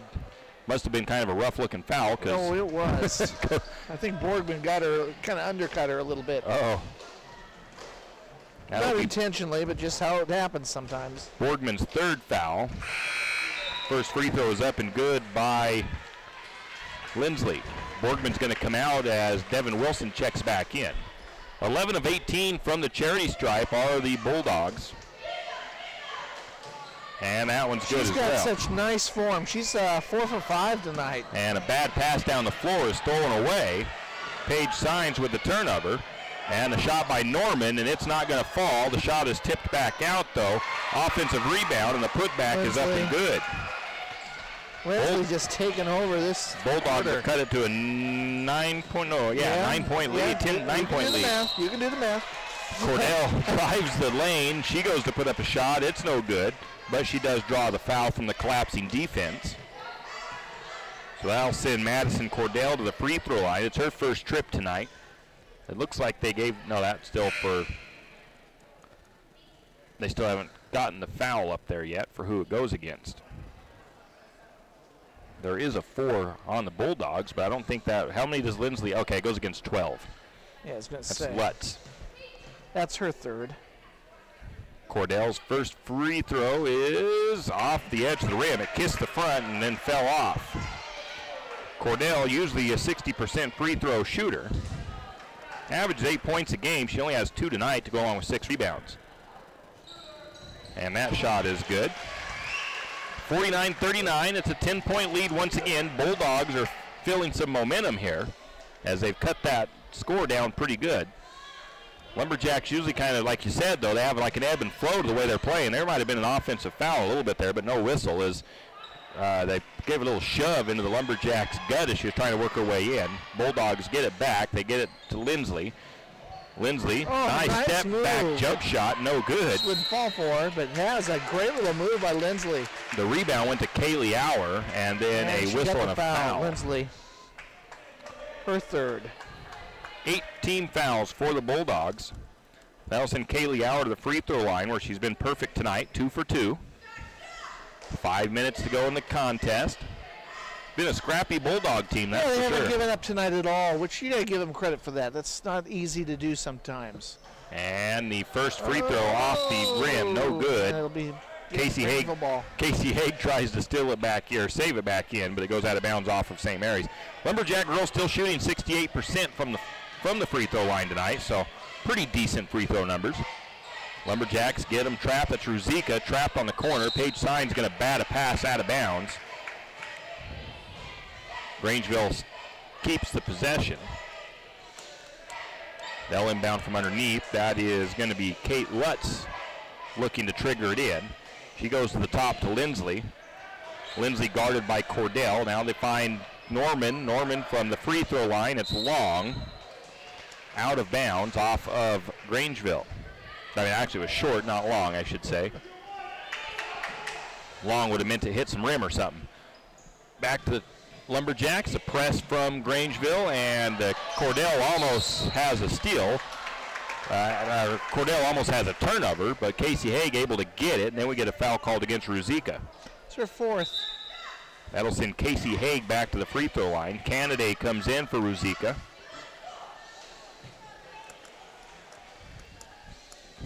Casey Haig trying to add to her point totals here again. Makes the front end. She just got back from taking a cat out of a tree a moment ago, too. Yeah, I think so. What a hero.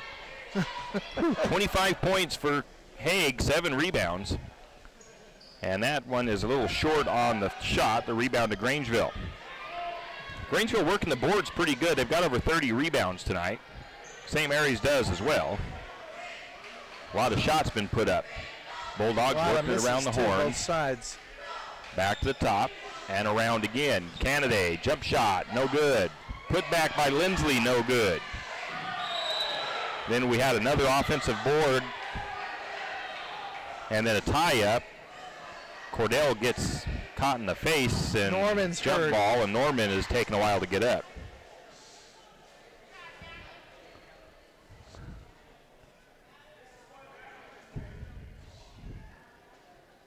Norman is getting helped to her feet by her coach. I didn't 100% see what happened down there. I don't know. It was if a held ball, and they both went down with it in both of each other's hands.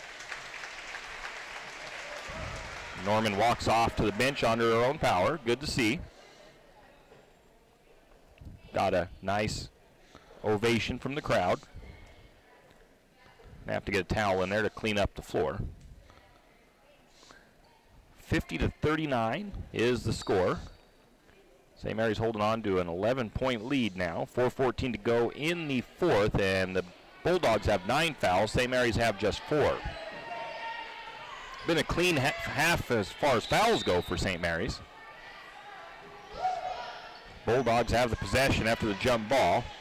They kick it into the top, or into the wing actually. Now back to the short corner. Lindsley steps around a couple Lumberjacks. She feeds it down underneath. Ruzicka goes for the shot. It's no good, but she will be fouled. And that'll send Ruzicka to the free throw line. And that looked like that foul went against Casey Haig for her second. Bulldogs, first free throw by Ruzicka is up and no good. 12 of 20 is the free throw number for the Bulldogs. That one is short. No rim, so it's going to go to St. Mary's. Ah. I was wondering what that meant when she circled the... You know, this is the first time we've had, I didn't even notice that until right now, two female refs for the game tonight. Lumberjacks quickly the other way. Wilson feeds it inside to Haig. Haig puts it up and good off the glass. Haig took a few steps before she put the shot up. I'm still going to give the assist. And 27 points now to Haig. Bulldogs working the other way. 52-39 the score. And what was that? A shot? A tip. It was just a tip pass, and it went right into the hands of St. Mary's. All righty. Turnover on the Bulldogs then. Shot up by St. Mary's, no good. Haig had the rebound, got mugged. Auer got the rebound and scored. and Auer with the offensive board and the putback. Auer with 10 points now. 5 rebounds for Auer. Bulldogs back the other way. Kicking it out to the wing and around the horn. Lindsley thought about a 3, kicks it back out. Ruzicka bounced pass to Lindsley. Lindsley up, shot off the rim, no good. And the ball's going to go out of bounds, last touched, I believe, by Haig. So the Bulldogs will keep the possession. Number 10 comes in for Grangeville. That is DeFord, and the other girl had too long a hair covering up the back of her jersey. Couldn't see who it was. Inbound pass comes in. DeFord now to the corner. Thought about a 3, and now they do get a clean look at 3, and it's good. Nice shot, and I think that is number 24. That is Roberts with the 3-pointer. That's her second 3 of the night, the first in this half. We get a foul underneath as Lumberjacks were working the ball on offense. That one goes against Canada, it looks like. It's her 4th. That'll send, double bonus. That'll send Cordell to the stripe. Cordell 1 for 2. Makes the first one. Lumberjacks shooting pretty good tonight. 43% from the floor and 68% from the free throw line. They're 0 for 4 from 3-point range, though. Oh. That one's good as well. 56-42, Cordell with 5 points and 6 rebounds. Bulldogs bringing it down, under 3 minutes to go. Lumberjacks have weathered the storm just so every time you think the Bulldogs are picking up a little bit of steam. St. Mary's turned it over, and Grangeville turned it over, and St. Mary's turned it back over. Now we get a timeout taken by Grangeville after the shot was up and in. Who made the shot? That was number 12. It's a full timeout. We'll be back in 30 seconds. Well, because Kenny's a nice guy. Actually, no. Never mind. Yes, Kenny is nice, but that's not the reason. You should stop at 10th Street Superstop for all your livestock feeds and pet feed needs. 10th Street Superstop carries all the top brands. Did I mention Kenny's a nice guy? Oh, and they also have a large assortment of snacks and beverages just for you. 10th Street Superstop for all your farm, garden, and hunger needs. And by the way, Kenny's really a nice guy. 10th Street Superstop in St. Mary's. Just because those are two very powerful...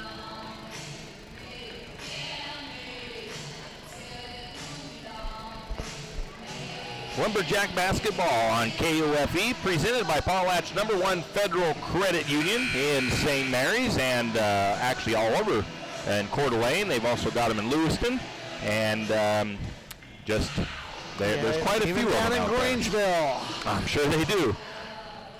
Tim Parrish and Clark Grogan here as Lumberjack girls holding on to a lead here as they kind of been playing yo-yo with the Bulldogs. A little catch me if you can, but I won't let you.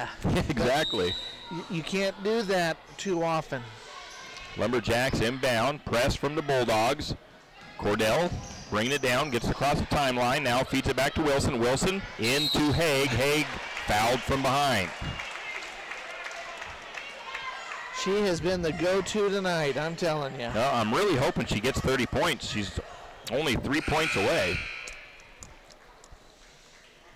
27 points for Haig. I'd like to see her get 3 more rebounds, too.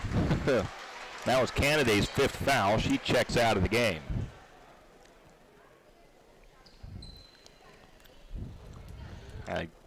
Haig, 9 of 13 from the stripe. Oh, in and out. Make it 9 of 14.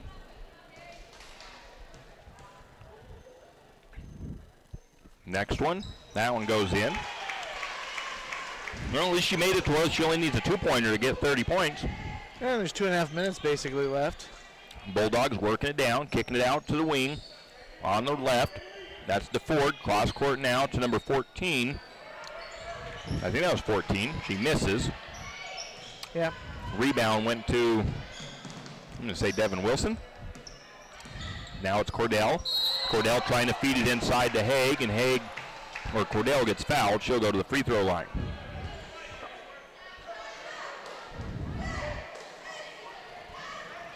That foul, if it's against number 12, it's going to be her 4th. I'm not sure if that's who it's against. If Cordell misses her free throw. That'd be Lutz. How many fouls does it show on your? 4th for her.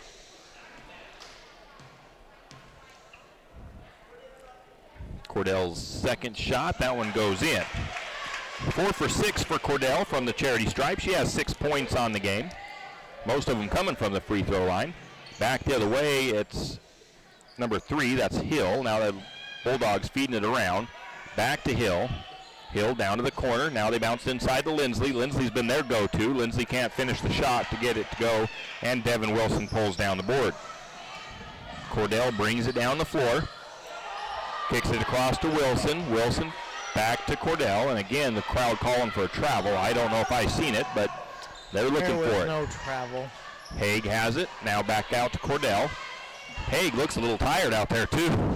Back to Haig.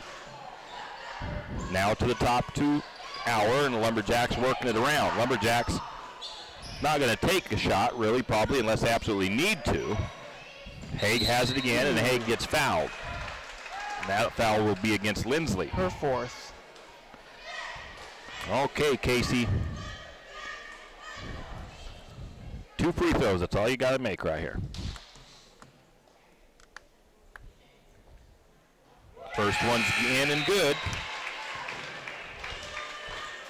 59-44 is the score. DeFord comes in for Grangeville. Number 24, Michaela Roberts, goes out. And both free throws good. That's 30 points and 7 rebounds for Casey Haig tonight. Impressive night for her. Bulldogs working it back down the floor. Almost a minute left in the game. Bulldogs looking, just bouncing around. It's up to Lindsley. Lindsley guarded by Cordell. Cordell takes a poke at the ball, can't knock it away. Cordell looking for a steal, gets a screen, and they're going to say Paige Signs gets the blocking foul. That's her 5th. Yep. Lauren Hill will check in for Signs.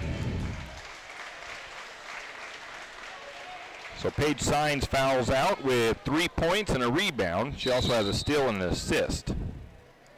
So not exactly the night you want for Signs.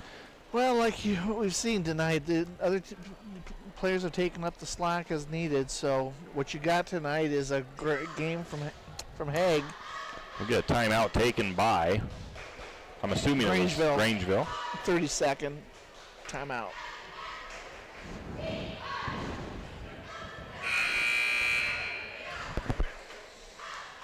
Not their best game tonight, Tim, but they've got it done. They got 60 points on the board. It's one of their higher scoring games of the season. I think they've been above 60 once or twice maybe, but I can't remember.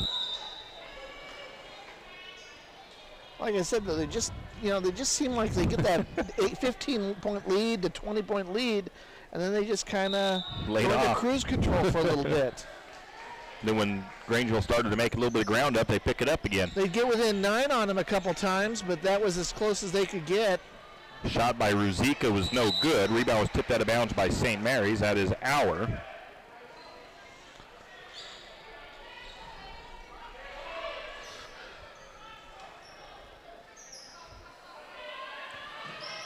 Bulldogs trying to get it in from side court. 40 seconds on the clock. Lumberjack girls going to come away with a perfect season in league play, 4-0. Go into the district tournament as the number 1. Three-pointer up and good. I'm trying to see. I think it's number 24 again. She's that sharpshooter, I'm telling you. Lumberjacks now the other way. St. Mary's going to be content to just hold on to the ball. Grangeville probably not going to foul. I mean, it's not close enough to worry about trying to do that. But they will try to maybe get a steal or something. And almost getting a steal is Lindsley. Cordell got caught a little bit between the ref and trying to get to the ball. Lindsley couldn't track it down. Lumberjacks looking to get it inbound. They get it into Cordell. Cordell working, makes a nice move around Lindsley. Little shot by Hill was no good, but the rebound and putback by Devin Wilson was, and that buzzer ends. And that's how the game will come to a conclusion. 62-47. We'll take a 2-minute break and come back and look at our final game stats. powerful words that can rekindle any spirit. Just because can move mountains and reignite the heart. It doesn't have to be a birthday, an anniversary, or even Christmas to show that special someone in your life just how much you really do care. Show them with a piece of jewelry from Saks, from simple diamond earrings to a beautiful new purse. And do it just because. It's an occasion all its own, with its own unique meaning. Visit Saks for fine jewelry, fashion jewelry, sunglasses, and more. That's Saks on Main Street in St. Mary's, open 10 to 6. Have you scheduled your Medicare wellness visit? Benoit Community Hospital is here to help. If you've had Medicare Part B for longer than 12 months, you can get this visit to develop or update a personalized prevention health plan. The best part is, you pay nothing for yearly Medicare wellness visits. Call 245-2591 today to take advantage of your Medicare wellness benefits. The St. Mary's Family Medicine Office is open Monday through Friday, 8 a.m. to 5 p.m. Call 245-2591. Looking for that perfect shot of your athlete in action? Always too busy cheering them on to take your own? Check out Michelle Davenport of MD Photography. MD Photography specializes in catching that perfect action shot. Whether it's high school, middle school, or somewhere in between, MD Photography is the photographer of choice. Composites, action shots, and special one-of-a-kind projects, MD Photography does it. Check out MD Photography on Facebook or give her a call at 582-1586. That's MD Photography, 582-1586. MD Photography, catching your athletes in action. Winter is in full force, and Timber Country and the Country Fair invite you in out of the cold to check out their winter sale deals. Need some new winter boots or gloves? How does 20% off sound? Maybe a new jacket. 40 or 50% off sounds great. Those deals and more at Timber Country and Country Fair on Main Street in St. Mary's. There's more than clothes as well. Sports apparel, hunting gear, toys, sleds, and more at Timber Country and the Country Fair in St. Mary's. Stop by today. No, I need my other papers. Unleash your colors today with a School Spirit debit card from... And we are back. And that fourth quarter, actually, Clark was a knotted-up game. Both teams scored 18. 18 points? 18 each, yeah. The Bulldogs finished the game with only just about 28% from the field shooting. Their best shooting was from the free throw line for 57%. They had 34 fouls. 34 rebounds. 34 fouls. Well, not too far off. They had 22 fouls, and they turned the ball over 15 times. What's the scoring look like for the Bulldogs? Paige Lindsay had 20 points tonight after having an 8 in the first half. She got 20 total. Jacaylee Norman did not score in the second half, so she ended up with her 7 points that she had before.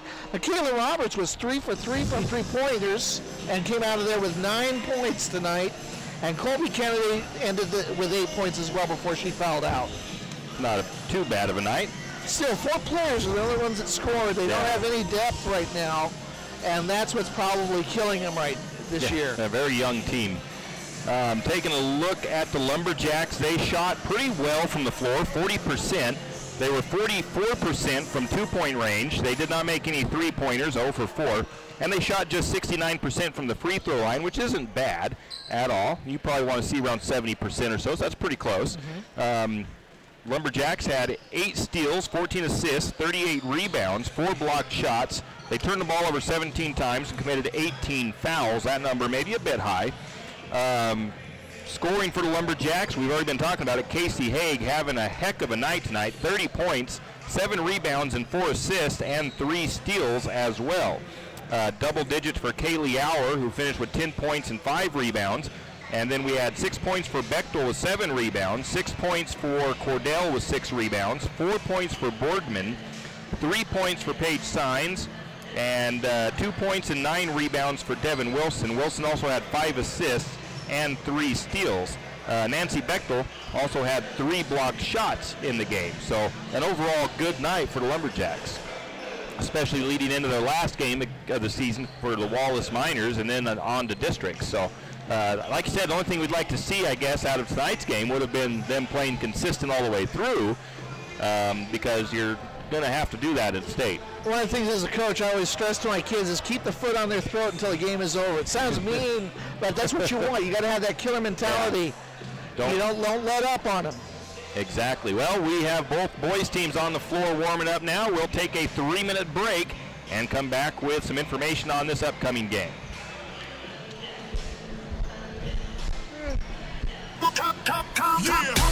Unleash your colors today with a School Spirit debit card from P1FCU. Our cards are back and better than ever with a bright design that will make you proud to represent your school. P1FCU has joined the mascot madness, and you can too, no matter who you cheer for. Stop by to sign up for your new exclusive School Spirit Debit MasterCard or visit us online at p1fcu.org for more information. There is no us without you at P1FCU, federally insured by NCUA. Fire Chief Larry Nacarado wants to remind you that this time of the year, chimney fires are a common occurrence, but can be prevented. St. Mary's Fire Department wants to remind you that they loan out chimney brushes and rods for free. They do chimney inspections for free and will even come to your house and offer chimney fire prevention training for free. Don't neglect your chimney. Call St. Mary's Fire Department today at 245-5253. That's 245-5253. This public safety message from the St. Mary's Fire Department.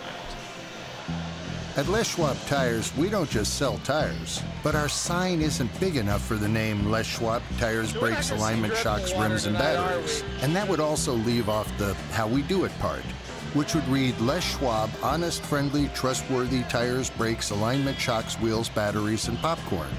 We could shorten it to Les Schwab Popcorn, but that might just be confusing. So for now, we'll stick with tires. Les Schwab Tires, doing the right thing matters. Tired of the same old thing for dinner? Want something different without having to clean up afterwards? Stop by Cabin City Q Smokehouse in St. Mary's for some of the best barbecue around. Cabin City Q has the biggest, tastiest hamburgers around, as well as smoked chicken, brisket, ribs, and prime rib on Fridays. Cabin City Q also has a terrific salad bar. Cabin City Q also serves breakfast. That's Cabin City Q, located at 2242 West Idaho Avenue in St. Mary's. Give them a call at 208-245-0785 or stop by today. That's Cabin City Q Smokehouse in St. Mary's. Carissa's Clubhouse in St. Mary's is a proud Lumberjack supporter. If you are looking for a fun, friendly daycare and preschool for your little one, call Carissa's Clubhouse at 208-582-1431. Children from 6 weeks and up are welcome to come and play at Carissa's Clubhouse in St. Mary's. Carissa's Clubhouse offers full-time, part-time, and even drop-ins. So if you need a fun, safe, and friendly daycare or preschool for your little one, call Carissa's Clubhouse at 208-582-1431. That's 208-582-1431. Carissa's Clubhouse in St. Mary's. Some people select their grocery items with an eye on every cent they spend. Some people don't. But if you don't happen to be a millionaire, you'll appreciate Archie's IGA. At Archie's IGA, prices are always lower. You might even say significantly lower. Archie's quality and selection is consistently better, and put them together and you get a greater satisfaction for meats, produce, baked goods, and all the rest. Find out for yourself the difference shopping at Archie's IGA makes. Do it today. That's Archie's IGA, your hometown proud grocer. Do you have a hazardous tree on your property? Need some trees or brush removed in preparation for a home or shop? Call Andy's Arbor and Site Clearing. Andy's Arbor and Site Clearing specializes in the removal of dangerous trees, pruning, thinning, and chipping. Andy's Arbor and Site Clearing also has a bucket truck for those. As the Lumberjacks and the Bulldogs, the boys, are warming up down on the floor. And 6 minutes until tip-off. And I'm still trying to get all my stuff somewhat organized here, so I'm at least in the right place. Taking a look at these two teams, St. Mary's comes into this game with, I got to find my information, an 11-3 record. Lumberjacks are 2-0 in league play, 4th in the power rankings. Last game for the Lumberjacks was a 42-31 win over the Timberlake Tigers. For the Grangeville Bulldogs, they have an 11-4 record. They are 0-1 in league. They are 2nd in the power rankings. Their last game was a 51-40 victory over the Kendrick, I think it's the Tigers. And then the Orfino Maniacs have a 2-11 record. They are 0-1 in league, 17th in the power rankings. and they last beat Genesee 37-25. They played Prairie Friday night, and I forgot to look up that final score. St. Mary's has played Grangeville already once this season. They beat them 75-61 on December the 6th in Grangeville.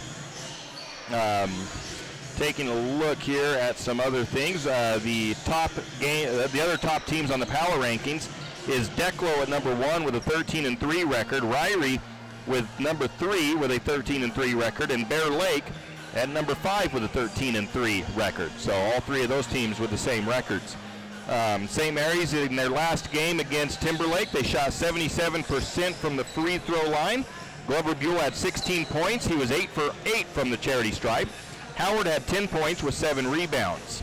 Howard was 5 of 11 from the field and 5 of 8 from 2-point range. Caden Hammond had 6 steals and 4 points. Couple of things about today's game here. From what we understand, the Bulldogs are without Trey Dreadfulwater, one of their top players on the team. He is out injured and is going to miss the rest of the season. I don't see anybody here in the stands that I think is him, so I don't even know if he's actually here at the game tonight. We heard that he actually, in one of the games they were playing, broke both of his arms, and that's pretty tough to do. You got to be pretty talented. Well, I'm sure that's the case. Holy smokes. I just hope he has a nice recovery and that everything is pain-free for him. He, from what I understand, he went up for a rebound, went up to block a shot and got one of the arms on the backboard, and then the other arm he got undercut or something like that, coming back down, and tried to brace himself up, and it took out the other arm as well. So if that is the case, like Clark said, we hope that he has a fast and speedy recovery and a complete recovery. And if not, I don't know if he's a baseball player. I don't know if he can recover from something like that in time for that.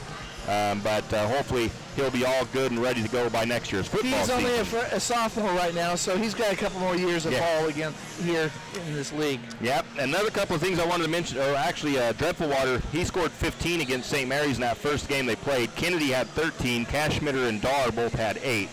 Dan Howard was the leading scorer for St. Mary's down there. He had 20 points. Pritchard and Hammond had 14, and Buell had 12. So that is a look at that. One of the things I wanted to mention here, and I had some numbers written down, and Glover Buell, his last missed free throw, Clark, and I really probably should not do this. I probably shouldn't. All right, Tim, let's hear it, man. His last miss from the free throw line was December 29th. Tim. That was against Northwest Christian.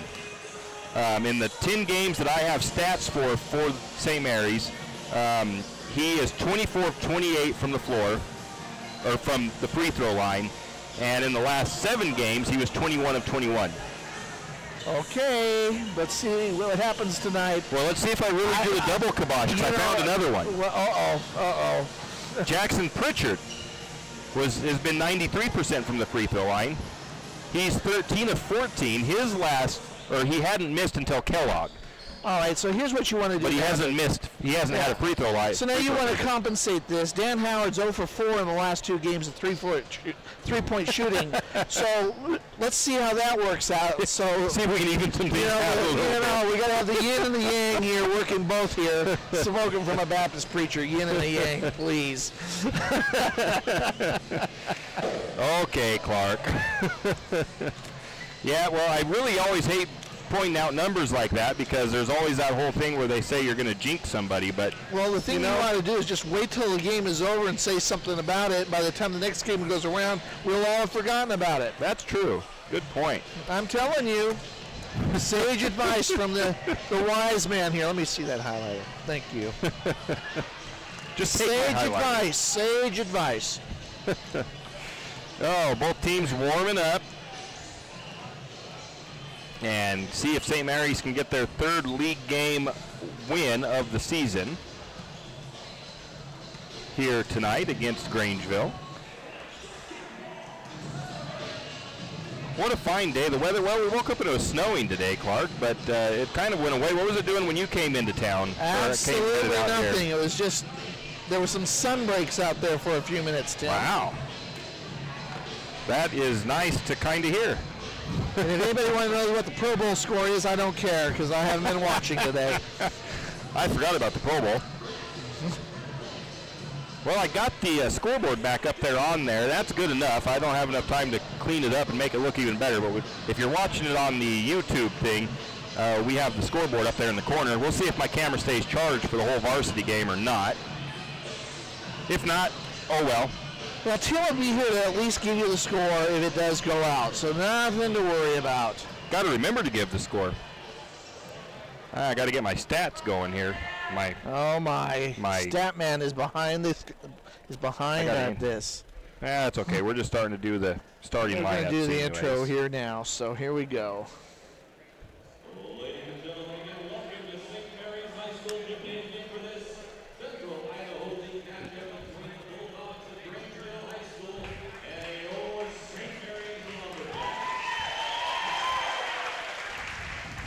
And we'll get our starters here.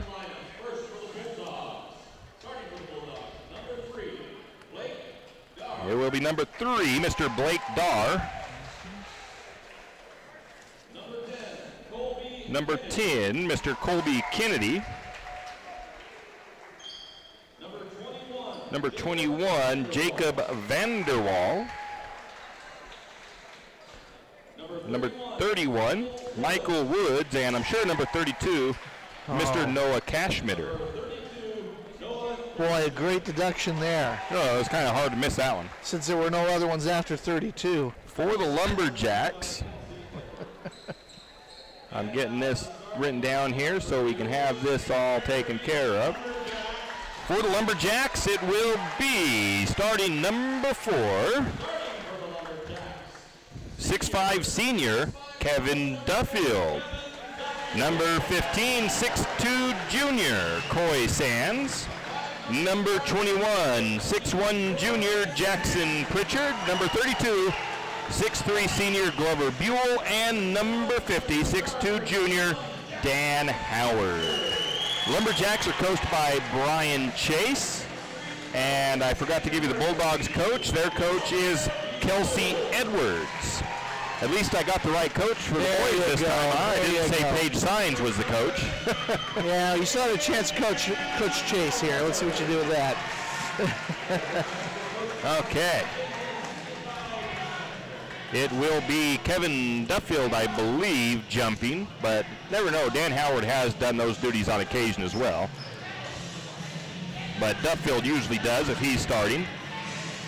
And Coy Sands was in the circle for a minute. I started to get confused. He was just waiting for who he was guarding to come out, so he knew where to go. Noah Cashmitter jumping for the Bulldogs. Duffield for the Lumberjacks. A little bit easier to read jerseys for the Bulldogs. Lumberjacks in their white, Bulldogs blue, but the Bulldogs have silver numbers on their jerseys. Lumberjacks going left to right, Bulldogs right to left. Jackson Pritchard controls it for St. Mary's up top. Ooh, everybody comes off of him. He gets an open 3. It won't go in. Rebound to the Bulldogs. Bulldogs bringing it down the floor, and that really probably should have been whistled out of bounds after it came off of the official the first time. Off the ref, that's right. But then, he had to get his whistle back in his mouth. So that is a turnover to Bulldogs. They tried to feed it down the sideline. Lumberjacks working it back. Oh, offensive foul over there somewhere, and it's going to go against Dan Howard. Howard gets a few of those called against him, doesn't he? Yes, he does. Big bodies sometimes stand out and get some worthy and some unworthy. Colby Kennedy was controlling it for the Bulldogs. Bulldogs working it around the horn. They're trying to get the first points of the game here to go down inside, spinning, trying to find some room to work. Shot was up and no good. Ball is bounced around. Howard finally comes away with it.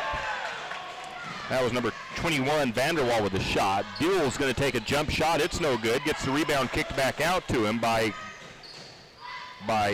Jackson Pritchard. Lumberjacks will reset. I'll give Jackson Pritchard the offensive board as he was the one to get it out there. Pritchard now on the wing on the right.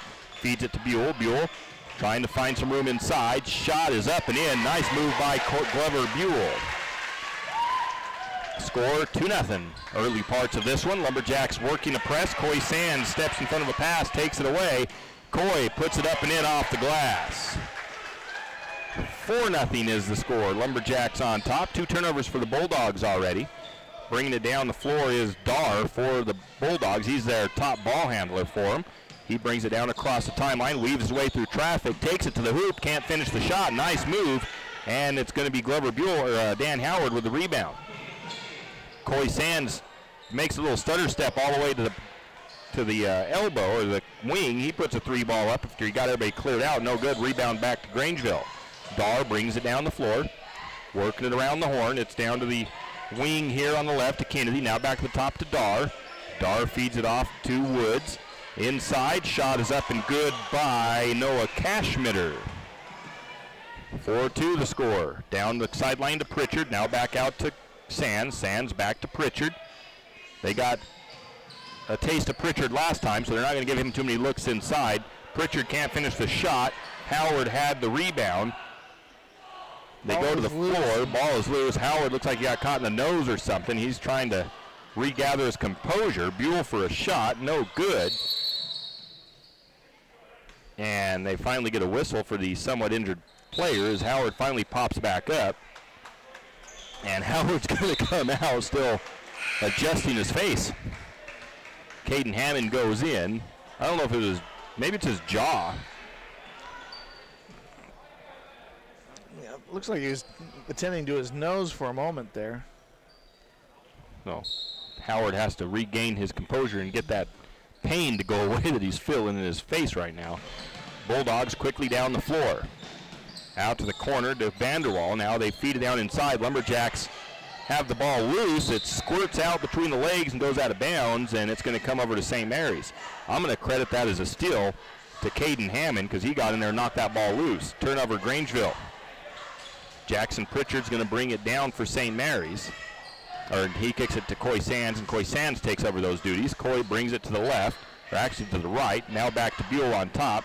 Buell, nice move, cuts inside, shot off the glass by Buell. Lumberjacks up 6-2, half the period gone, 4:45 in the first.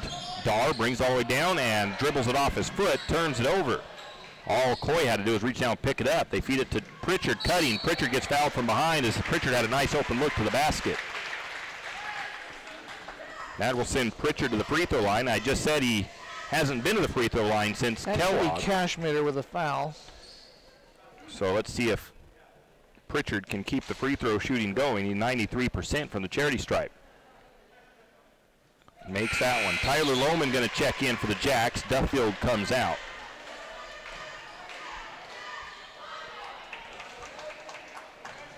(7-2) the score. St. Mary's up by 5.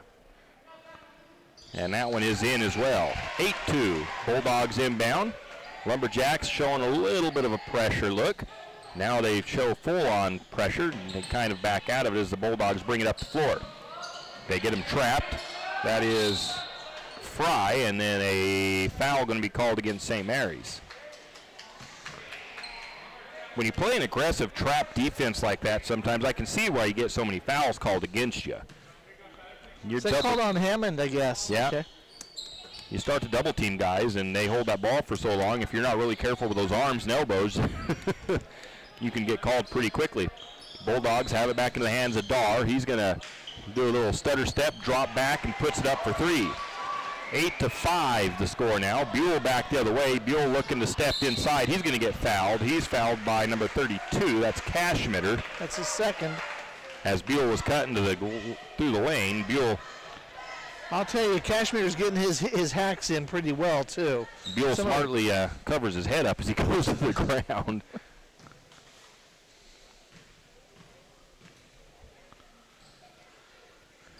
Buell makes the first one. 86% from the stripe is Glover Buell.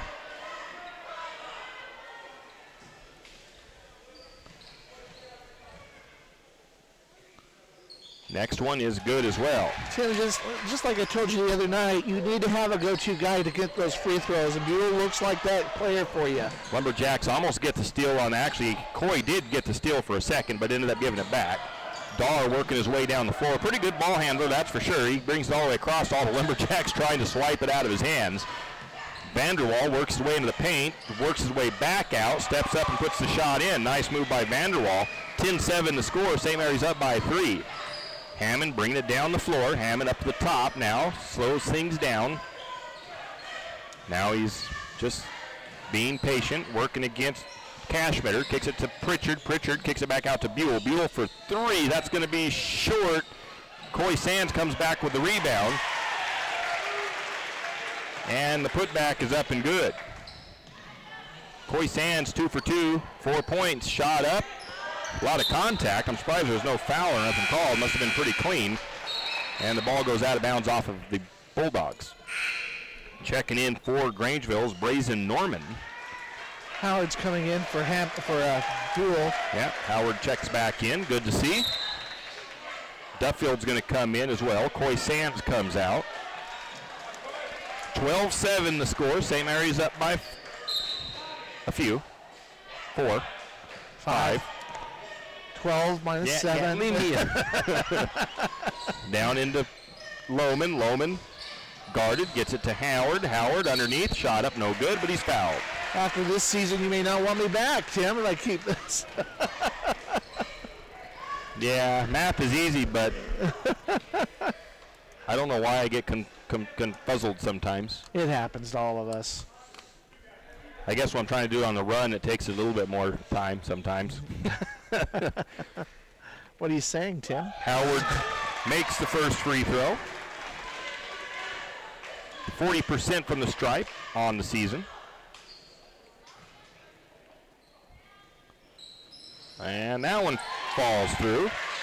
14-7. St. Mary's doubled up, back into the press. And they're going to call that a kickball off of Howard. One thing that's been looked better since they played Kellogg has been their free throw shooting. I heard that they took almost a whole day of practice and did nothing but free throws. And that last 2 games, they've been over 60% both games. Again, pressure from the Lumberjacks. Bulldogs do get it in. Now they're trying to work it across. Bad throw, and Tyler Lohman comes up with it. Wise not to throw it when he did either. Pritchard gets it for 3. It's no good. Lohman on the rebound. The putback won't go, but he'll be fouled, and Tyler Lohman will go to the stripe. Lohman was averaging over 10 points a game for a while. He missed a few games, but he's been a little cold lately. He's down to 7 points per game, 40% from the free throw line. He makes his first free throw. St. Mary's so far 7 for 7 from the stripe.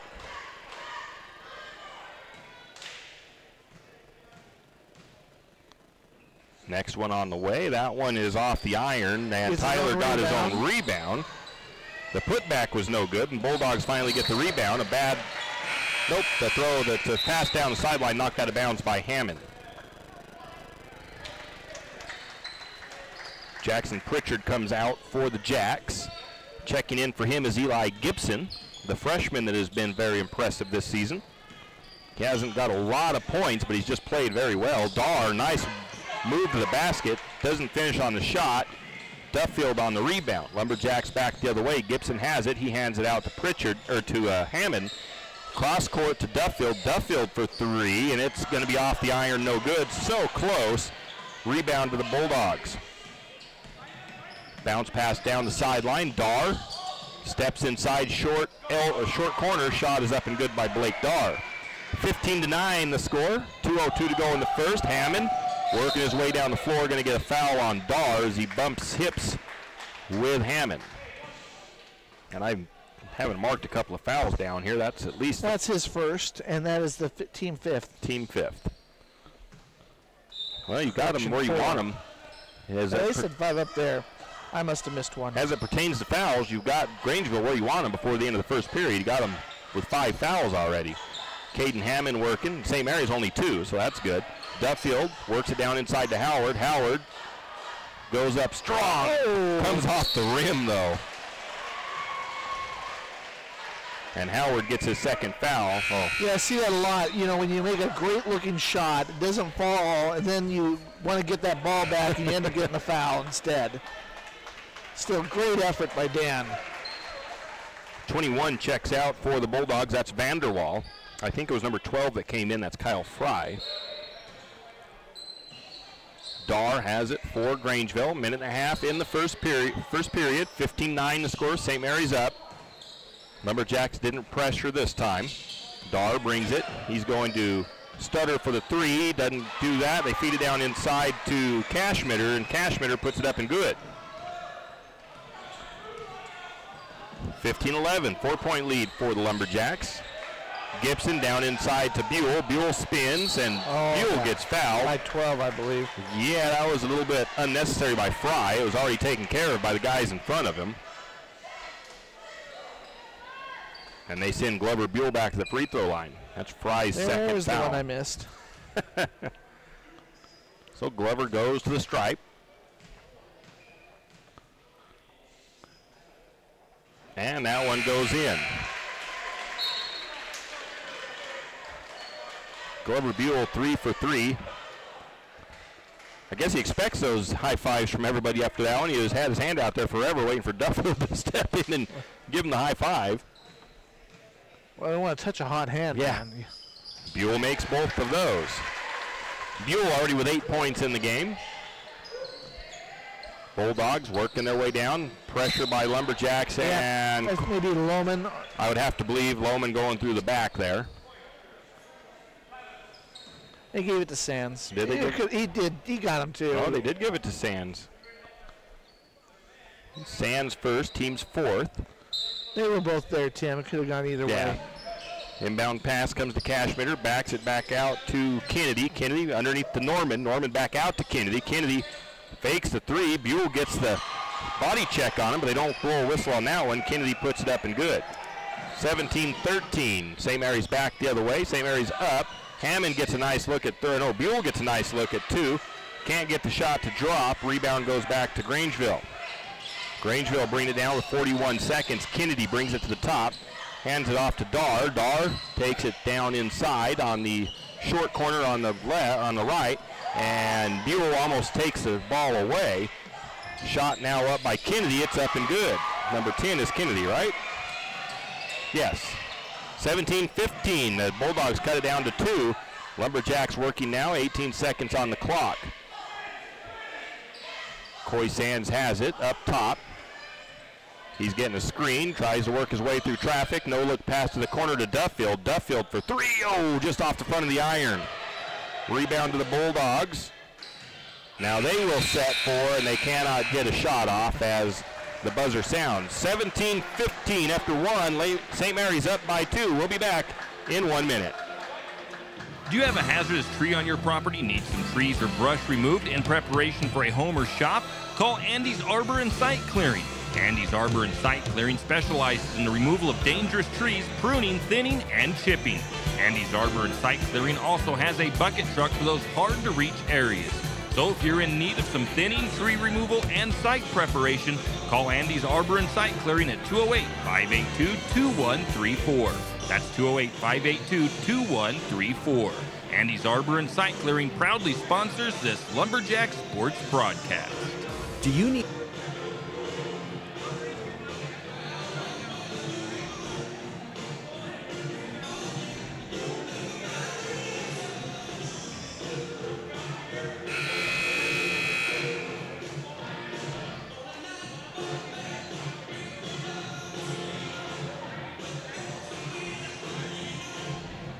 And we are back after the end of the first period. St. Mary's is up 17-15 over the visiting Grangeville Bulldogs in this 2A Central Idaho League matchup. St. Mary's looking to stay undefeated in league play and get a win streak going again here after losing. They lost 2 straight, then they beat Timberlake. Bulldogs will get the possession to start the second period. It's Blake Dar bringing it down the floor, guarded by Sands. Grangeville fans wanting a foul. Is a little bit of a hip check there by Coy. Back into the hands of Dar. Dar up top. Dar picks up his dribble, bounces to Cashmitter. Now back out to Kennedy. Kennedy working into the free throw line. Bounce pass to Cashmitter. Shot is up, no good. Foul called, and I believe that'll go against Mr. Duffield. Yep. That'll send the Cashmitter to the free throw line.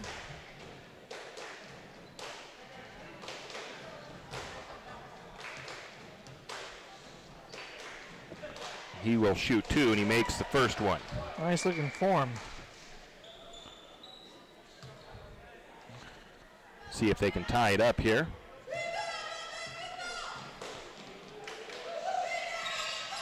And misses the second one. Glover Buell steals the rebound. Seemed like that was halfway through the rim and then all of a sudden came out. Yeah. St. Mary's back the other way.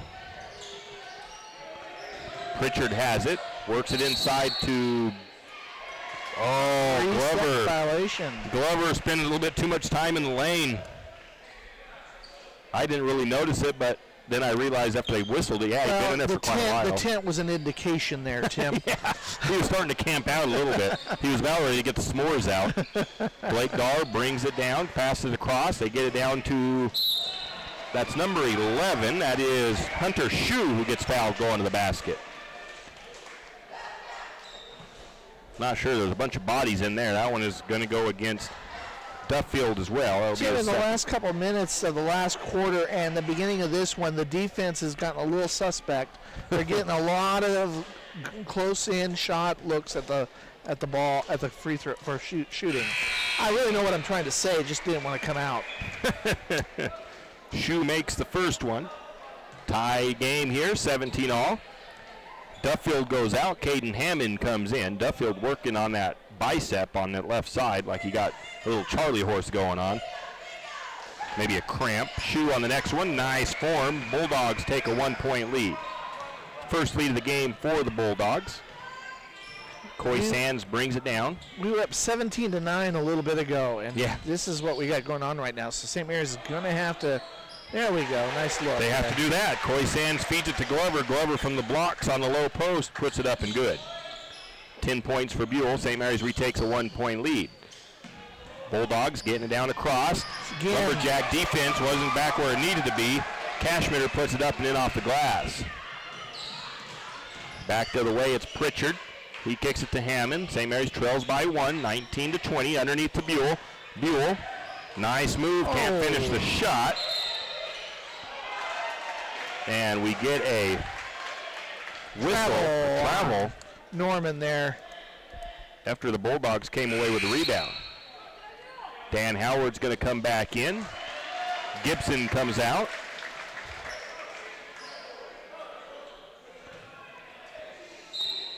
Inbound pass to Howard, now around to Hammond, now back to Pritchard. Pritchard for three, it looks good, it is. Howard the assist, right, and Pritchard with the tray. Yep. That's his first tray in a little while. Bad pass by the Bulldogs. Goes right through the hands. Coy Sands triggers a three. It's off the glass, no good. Rebound to the Bulldogs. That's and a foul called on Hammond. Hammond doesn't agree, but... Hey, you make an appearance of a reach and you're going to get the call like that. 22-20 the score. Coy Sands comes out for Tyler Lohman. Lohman steps in, and that's foul number 7 against the Lumberjacks. 1-1 for the Bulldogs. We had the Bulldogs close to 1-1, and St. Mary's with 2 fouls. Now St. Mary's is the one that gets bonus first. That is Dar at the free throw line. First shot of the 1-1 is no good. The ball is loose, and the Bulldogs are able to track it down. Shot from just inside by number 11. That's no good. Lohman with the rebound this time. Good St. control. Mary's has Good it. control. Pritchard takes it, gets some screen, gets a little bit of Lumberjack bodies in the way. Can't finish the three, though. Rebound to the Bulldogs. Foul underneath again, and on St. Mary's again. Silly fouls right now. Silly fouls. That's Glover fouling again. At some point, you just got to get your butt back down the floor and not worry about it. Those are fouls that I don't think Coach Chase appreciates down on that end of the floor. 22-20 the score. This sends Colby Kennedy to the free throw line.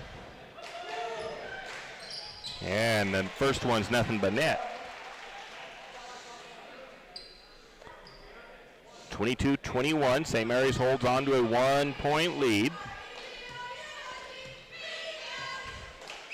Second shot on the way, that one's off the back iron, no good. Rebound to the Bulldogs though. They'll reset, Norman. Cross court pass to Kennedy. Kennedy drives, Jump shot off the glass, no good. And finally, St. Mary's comes away with a rebound, but it was a rough go of it. And a nice feed down to Pritchard, and Pritchard puts it up and good. I think there was an assist there by somebody. I didn't see who got it. Looked like he was going to go down the right side, but he had to change it over to the left all of a sudden, and he made it beautiful off the glass. St. Mary's back on D. Blake Dahr works his magic with the ball up top for the Bulldogs.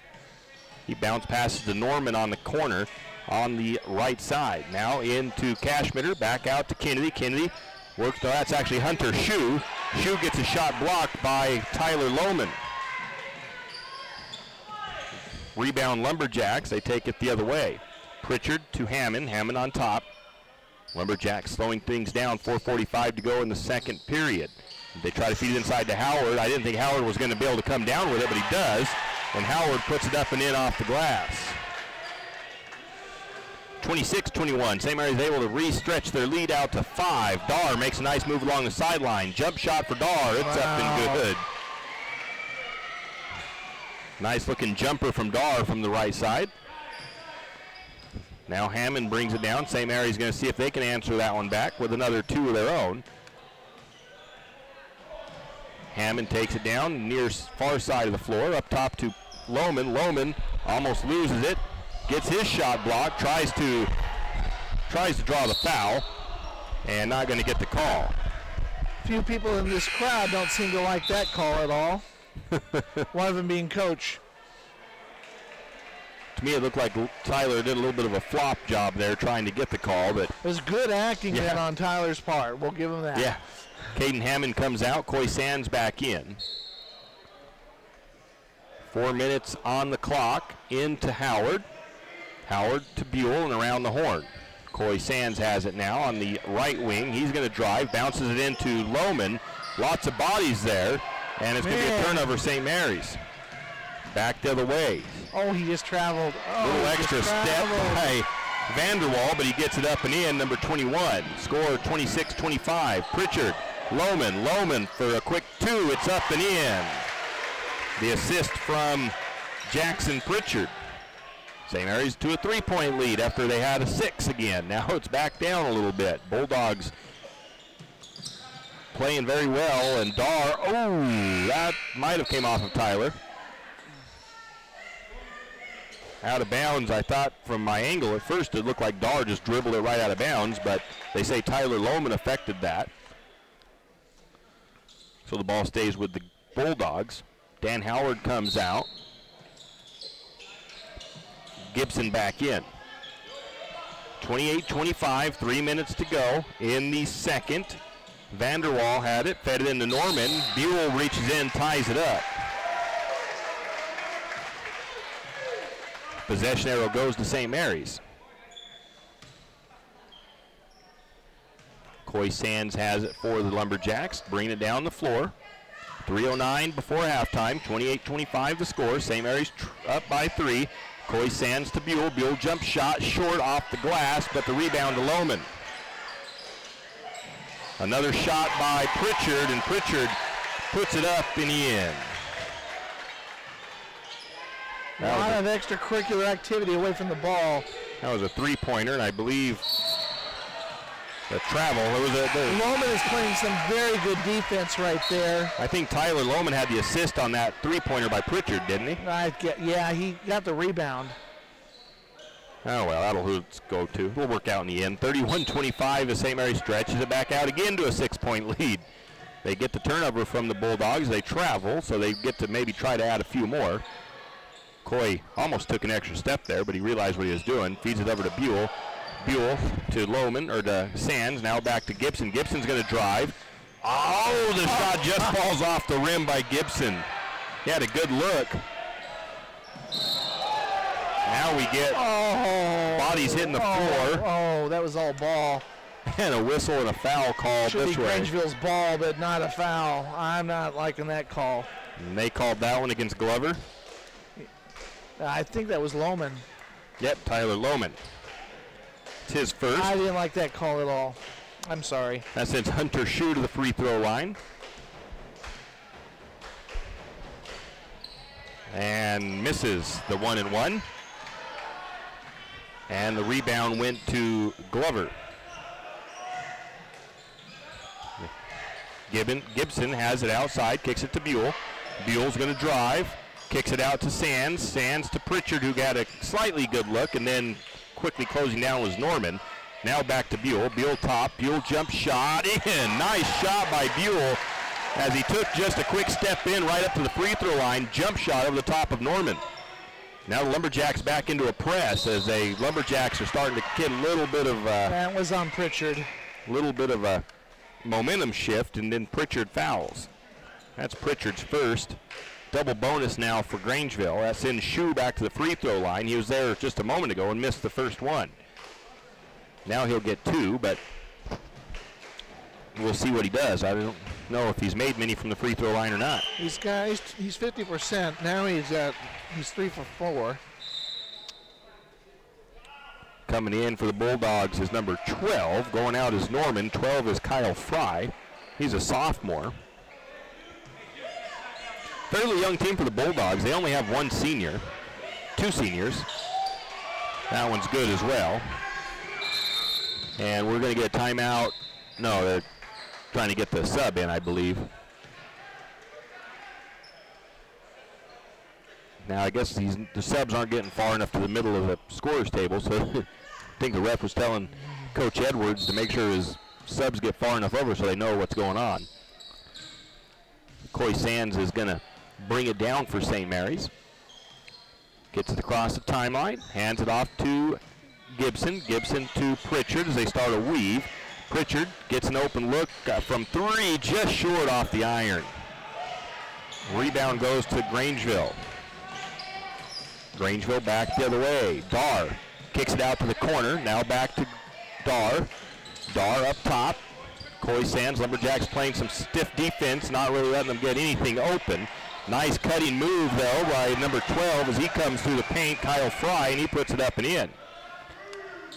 Now Buell kicks it back out to Pritchard as he works from the wing. They try to pass it down inside. Turnover on Jackson. They basically telegraphed that pass, Tim. Shot up and no good. Rebound to Tyler Lohman. And again. And another steal and a bad pass by the Lumberjacks. 4 turnovers only for St. Mary's, but a couple of them have come real quick. 40 seconds to go. Shot from Dar on the way, no good. Dar tracks down his own rebound. Shot is up again and no good, and rebounded by Pritchard this time. You got 30 seconds in the half. 33-29. Coy Sands going to get fouled as that's Fry reaches in and tries to swat that one out. That'll finally put the Bulldogs in the bonus. That's his third. That's the first foul since the first quarter. Exactly. Here I thought that St. Mary's was going to get the Bulldogs into the bonus here before long in the first period. It took all the way to the end of the second to get them into the bonus. Coy Sands will go to the free throw line. It's his first time tonight. Coy Sands just 53% on the season from the charity stripe. And he makes the first. Lumberjacks 10 of 11 from the charity stripe on the night.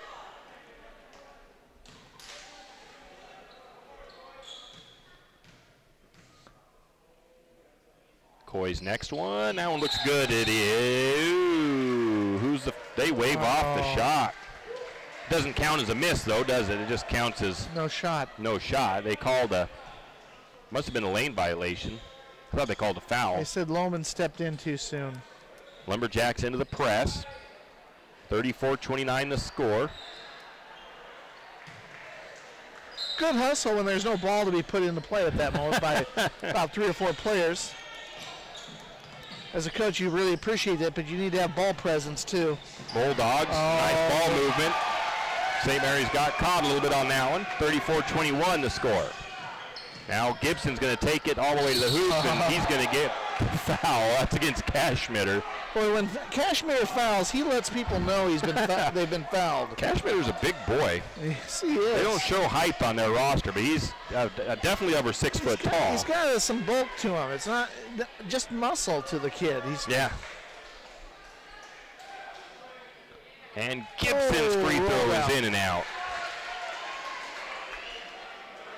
Gibson 66% on the season from the free throw line.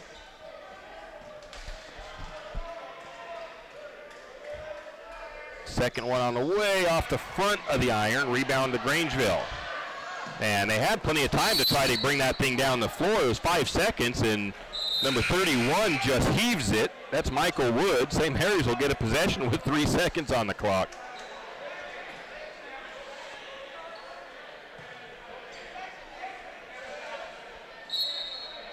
They'll try to get it into Pritchard right up here at the, and Pritchard's going to launch a long three at the bow. Just short. It looked like it had the right angle.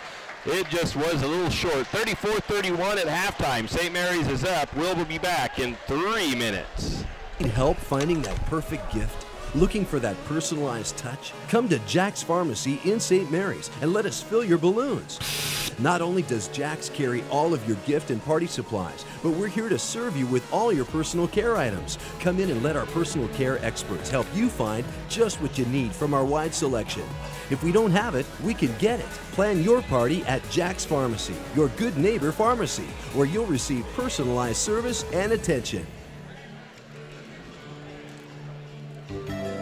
Jack Buell Trucking knows that there are few things as important as wise use of our natural resources. And by utilizing the chips in the manufacturing of lumber, that is exactly what is accomplished. If you look beyond the wood chips, you see an entire community of schools, churches, and businesses, and most importantly, people. Jack Buell Trucking believes in responsible harvesting of our natural resources. After all, when you take a close look, those aren't just chips, they're an entire community. Jack Buell Trucking. Mountain Plating is a premier hard chrome plating facility, and it is located right here in St. Mary's. Mountain Plating was established in 1997 as one of the first hard chrome plating facilities in Idaho, and it services a wide variety of industries nationwide. These industries include manufacturing, food processing, agriculture, mining, environmental, and the timber industries. Mountain Plating is committed to providing the highest quality chrome plating and customer service in the industry, and is locally owned and operated by Donnie Masterson. Give him a call today at 208-245-7104. Go Lumberjacks! Wanted, the St. Mary's Booster Club is wanting new members to continue to help support our sports programs. Do you know that the Booster Club spends approximately $20,000 a year investing in our high school athletes, coaches, and sports facilities? All monies are raised through memberships, barbecues, and the Hall of Fame banquet and auction.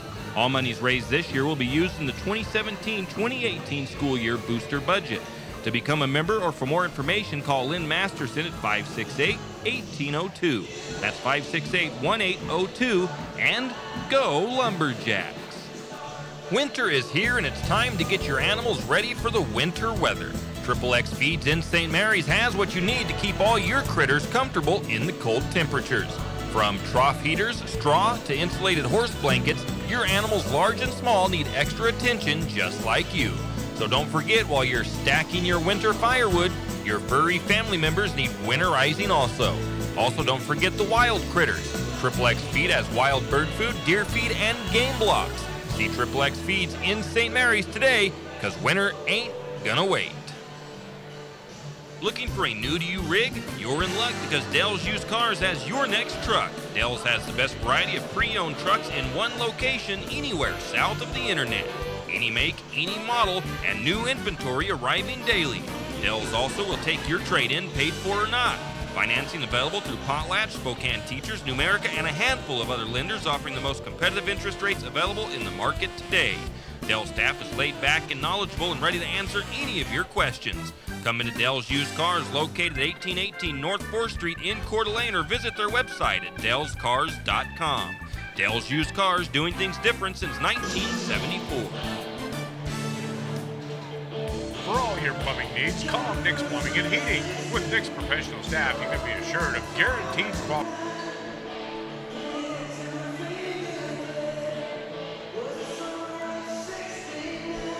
And we're back. It is halftime here at Lumberjack Gymnasium, with Lumberjack boys leading the Grangeville Bulldogs 34-31. And, well, they're, if nothing but consistent in the first half, Clark. St. Mary scored 17 in both the first and second period, and Grangeville had 15 and 16 points, respectively, in the first. All right. Well, just to give you a little bit on the individual part with Grangeville right now. Blake Dahr, good-looking guard for them, has got 7 points. Colby Kennedy with 5. Hunter Shue has 4, all from the free throw line. Kyle Fry has 2. And looks like Jason Mendenwall with 4, and Noah Cashmitter with 9 points, along with 3 fouls to go with that at this time. All right, well, the Bulldogs as a team, they shot 55% from the field. They were 58% from two-point range and 33% from downtown and 60% from the free throw line. They had 15 rebounds to go along with 2 assists, 2 steals, and a blocked shot. They also had 9 turnovers and just 9 fouls in the first half. For the Lumberjacks, they shooting a little bit below that. They were at 34% from the floor, 43% from two-point range, just 18% from beyond three-point range. Lumberjacks 2 of 11 from downtown, but 10 for 13 from the free throw line for 77%. Lumberjacks with 15 rebounds, 6 assists, 3 steals, 1 block shot. They turned the ball over just 4 times and committed 10 fouls in that first half. Individually, 2 Lumberjacks in double digits already. Glover Beal with 12, Jackson Pritchard with 10. Both of those have 2 rebounds. Coy Sands has 5 points. Dan Howard's contributed 4. Tyler Lohman with 3. And that is the scoring for the Lumberjacks. Leading in rebounds is Lohman. He has 4 rebounds in the first half. Well, it's been a game so far. Grangeville's hanging tight with them right now because St. Mary's is, I don't know how to describe it, but their defense has not been as strong as it has been in the previous games. And it's keeping Grangeville in this game. Yeah, St. Mary's had it out to about a 10-point lead at one point, and then Grangeville was able to reel it back in. And now with a 3-point lead. 3 minutes until the second half. We'll be back in 3 minutes. For all your plumbing needs, call Nick's Plumbing and Heating. With Nick's professional staff, you can be assured of guaranteed quality products, installation, service, and repair of all of your plumbing. So if you have plumbing needs or problems, call the good folks at Nick's Plumbing and Heating. Call 245-5460. That's 245-5460. Nick's Plumbing and Heating. Installation, service, and repair when you need it. Nick's Plumbing and Heating, St. Mary's. The new year is here, and that means new goals and broken resolutions. It also means red-hot buys at Hughes Ace Hardware in St. Mary's. Time to replace some light bulbs? Buy one, get one free Ace LED bulb 4-packs or floodlight 2-packs. Ace brand wild bird food is on sale as well. Buy one 20-pound bag and get a bag of premium Songbird bird food for free. It's also time to take down and store those holiday decorations. And Hughes Ace Hardware is the place to go for all of your storage needs, from totes to shelves. It's all at Hughes Ace Hardware in St. Mary's. Wondering how to manage your retirement nest egg? How big should it be when you retire? Contact Ginny Oaks of Premier Financial Services to get the answers to these and all your other financial questions. The securities and insurance products from Premier Financial Services are offered through Linsco Private Ledger Financial and its affiliates, and they are a member of FINRA SIPC. With over 30 years of financial planning, give Ginny Oaks a call at Premier Financial Services today. Guidance is free. The experience is priceless. Call 245-5255. Afraid to touch that breaker box? Need some rewiring done? Call the professionals at M&S Electric. With nearly 40 years experience, there's no job too big or too small. From industrial and commercial to residential and service work, M&S Electric isn't afraid. Serving Bennewash, Shoshone, Kootenai, and Latah counties, M&S Electric has you covered. Overhead work? M&S can do that too with their bucket truck. M&S Electric, 408 Main Avenue, St. Mary's. Give them a call, 208-245-3890. No job too big, no job too small. We do them all. M&S Electric. You always hear on the radio, cross the bridge to savings, but it's true. St. Mary's Harvest Foods has what you need when you need it. And if you don't see it, then just ask one of the friendly staff and they will gladly help you find what you need. From meat, super fresh produce, and dairy, St. Mary's Harvest Foods will save you big on the things you need the most. No time to cook tonight? Then check out the Hot Deli for something quick for dinner. St. Mary's Harvest Foods, where you truly can cross the bridge to Satan's.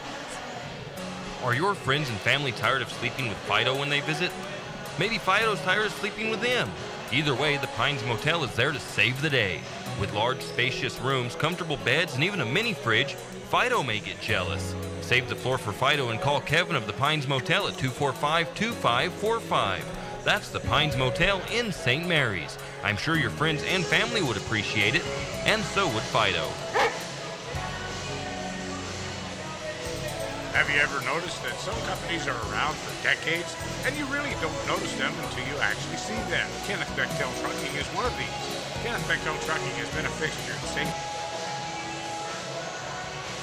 And we are back as halftime is coming to an end. St. Mary's up 34-31 in this 2A Central Idaho League matchup. Lumberjacks and Bulldogs doing battle here this evening. Lumberjack basketball presented by P1FCU, Potlatch #1 Federal Credit Union, proud sponsors of the Lumberjack and the School Spirit program. They say go Lumberjacks. Once again, also, I want to thank Mindier Computer Services, Joseph Doherty over there helping us with our equipment and stuff for our online video feed of our home games. If you need him for anything, call 245-0573. Bulldogs start the second half with possession. They were working it around top right now. Michael Woods filling out the Lumberjack defense down to the corner to Vanderwall. Vanderwall works it back around to the top to Dar. Dar down to Cashmitter. Cashmitter at the free throw line, kicks it back out to Dar. Dar gets it out to number 10, that is Kennedy. Kennedy to Cashmitter. Cashmitter drives. Cashmitter up and good. Cashmitter cashed it in, so to speak. Oh, Tim. You're trying to get in my league, are you? Okay. I'm not quite up to your league. If we were in leagues, you'd probably be 4A, I'd be 1A. Dan Howard has the ball, takes the spin, and puts the shot up from the low blocks, no good. And then the Lumberjacks get a steal. It's a three-pointer on the way by Kevin Duffield after he gets the steal, and Duffield puts it up and good from three-point range. 37-33. St. Mary's maintaining the lead, 4 points. Dar has it. He's working against a couple of Lumberjacks. No look pass to Kennedy. Kennedy bounces it down inside to Vanderwall. Back out to Kennedy. Kennedy drives, dashes it inside to Cashmitter, and it's up and good. Nice ball movement by the Bulldogs. Cuts it to a 2-point lead. Glover Buell, though, returns the favor with a nice move to the hoop down the opposite side. He puts it up and in. And we're going to foul the other way. I believe that's going to go against Buell. No, as in? No. Just no? Don't do that? Both. Inbound pass comes into Cashmitter. Cashmitter to Dar. Dar working from top. Works his way towards the right wing.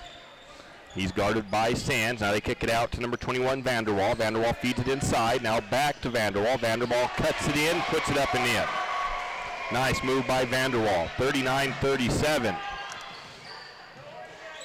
Back this way. Coy Sands takes a step in, puts the shot up off the glass. It misses.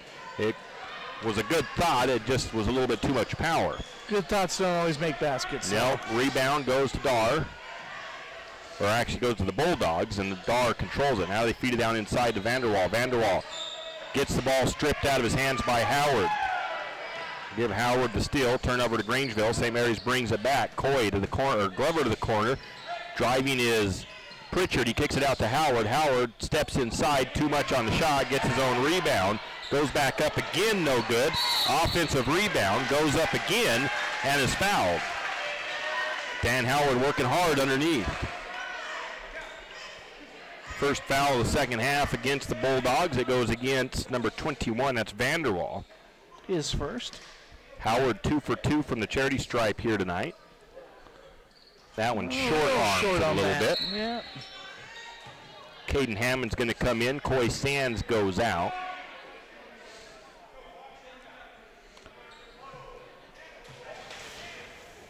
Dan Howard steadies the next shot. It's up, it's good. Howard with 5 points and 5 rebounds in the game. Lumberjacks showing some pressure. Caden Hammond waited way back until that ball was in the air and then charged on it. He almost had it. Bulldogs bring it in. Once again, Lumberjacks trying to trap him. They get it down to the wing, now into the corner. Now he's trapped. Now they bounce it out to Vanderwall. Vanderwall underneath the Cashmitter. Cashmitter again cashes it in. 39-40. It's a 2-point lead for Lumberjacks. Howard, drive, shot up, no good, foul. Howard will go back to the free throw line, trying to stretch this, add to the small lead. That foul, I think, was against Hunter Shue, number 11. Or nope, that shows 21 up there. That would be Vanderwall. It hasn't changed. Is that his third? Well, I got him for 2, but that could be 3. Howard got it in. Yep, Howard makes the first one. I'll get him down for 3 now.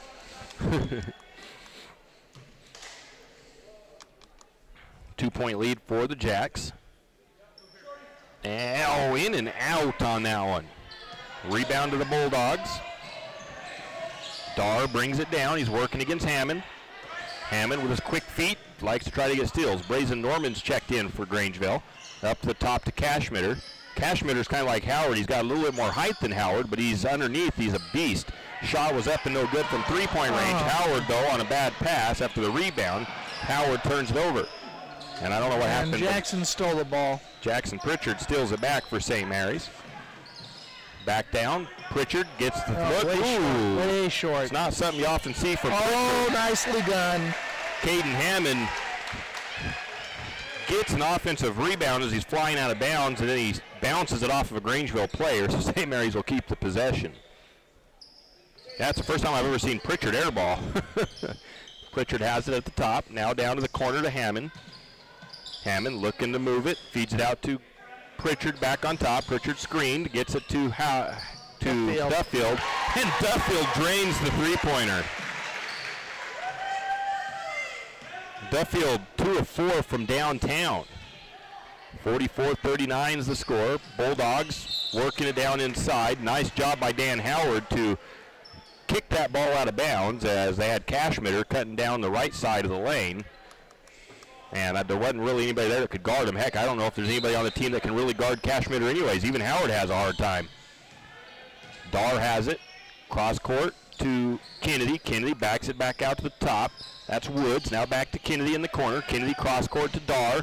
Dar goes ahead and triggers the three. It's short. And Glover Beal looked like he got fouled, but no whistle. Kevin Duffield ended up with a rebound on the break down the floor. He feeds it down into Pritchard, and Pritchard puts it up and in off the glass. So St. Mary's has re-extended their lead once again, but it's only 3. Dar, nice move, drives, can't get the shot to go. Ball was bounced around, and Caden Hammond finally comes away with the rebound, and then a foul called against Grangeville. Number 31.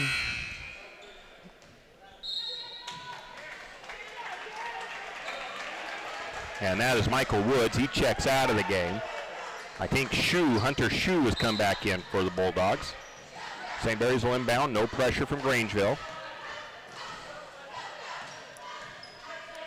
46-39, that's more than a 3-point lead. I was a little bit off on that math a minute ago, but I've been off a few times, so I'm not too worried about it. You've been accused of that many a time, Tim, haven't you? Lumberjacks almost throw the ball away. Pritchard is able to get it back in bounds. Hammond drives. Gosh. Hammond gets somewhat mugged, and he comes up lame as he did the splits down there. Nope, he's okay. I thought he was going to take a little while to come up off the floor, but the rebound went to Grangeville, and a foul the other way as Duffield goes in strong, I think, for the block shot. Doesn't get it. Got some skin, I think.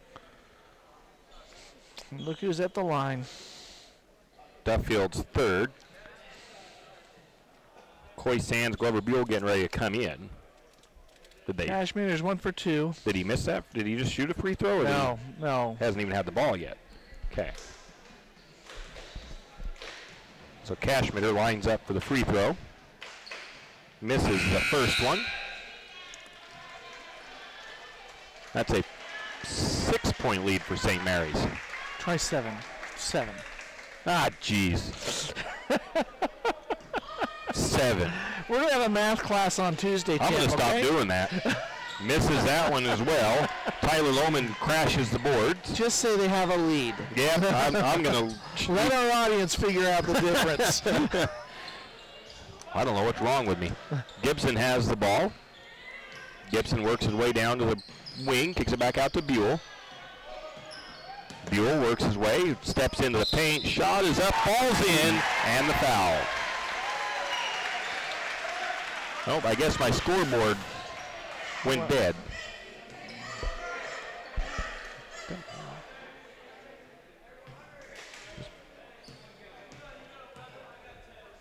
Glover to the free throw line, makes the free throw. Just put it back in the camera. Bulldogs working against a Lumberjack press, and Eli Gibson gets the steal. Eli for a long two, I think it was. Gave him a three. Was it a three? Missed. The rebound was to Coy Sands. Coy Sands couldn't finish the shot. Finally, the Bulldogs get the rebound. After a couple of shots there, it's a, wow, what the heck happened here? I've got somebody with points, and they didn't score nothing. There we go. 49-39 is the score. Lumberjacks did another steal as Jackson Pritchard steps in front of a pass, another turnover. Pritchard brings it all the way down himself, drives underneath, and a little hook shot from underneath is up and good. Now it's 51-39. Minute 56 in the third. St. Mary's has had a little bit more luck in this period scoring-wise than Grangeville has. Grangeville's only put up 8, I believe. There I go with trying to do that math thing again.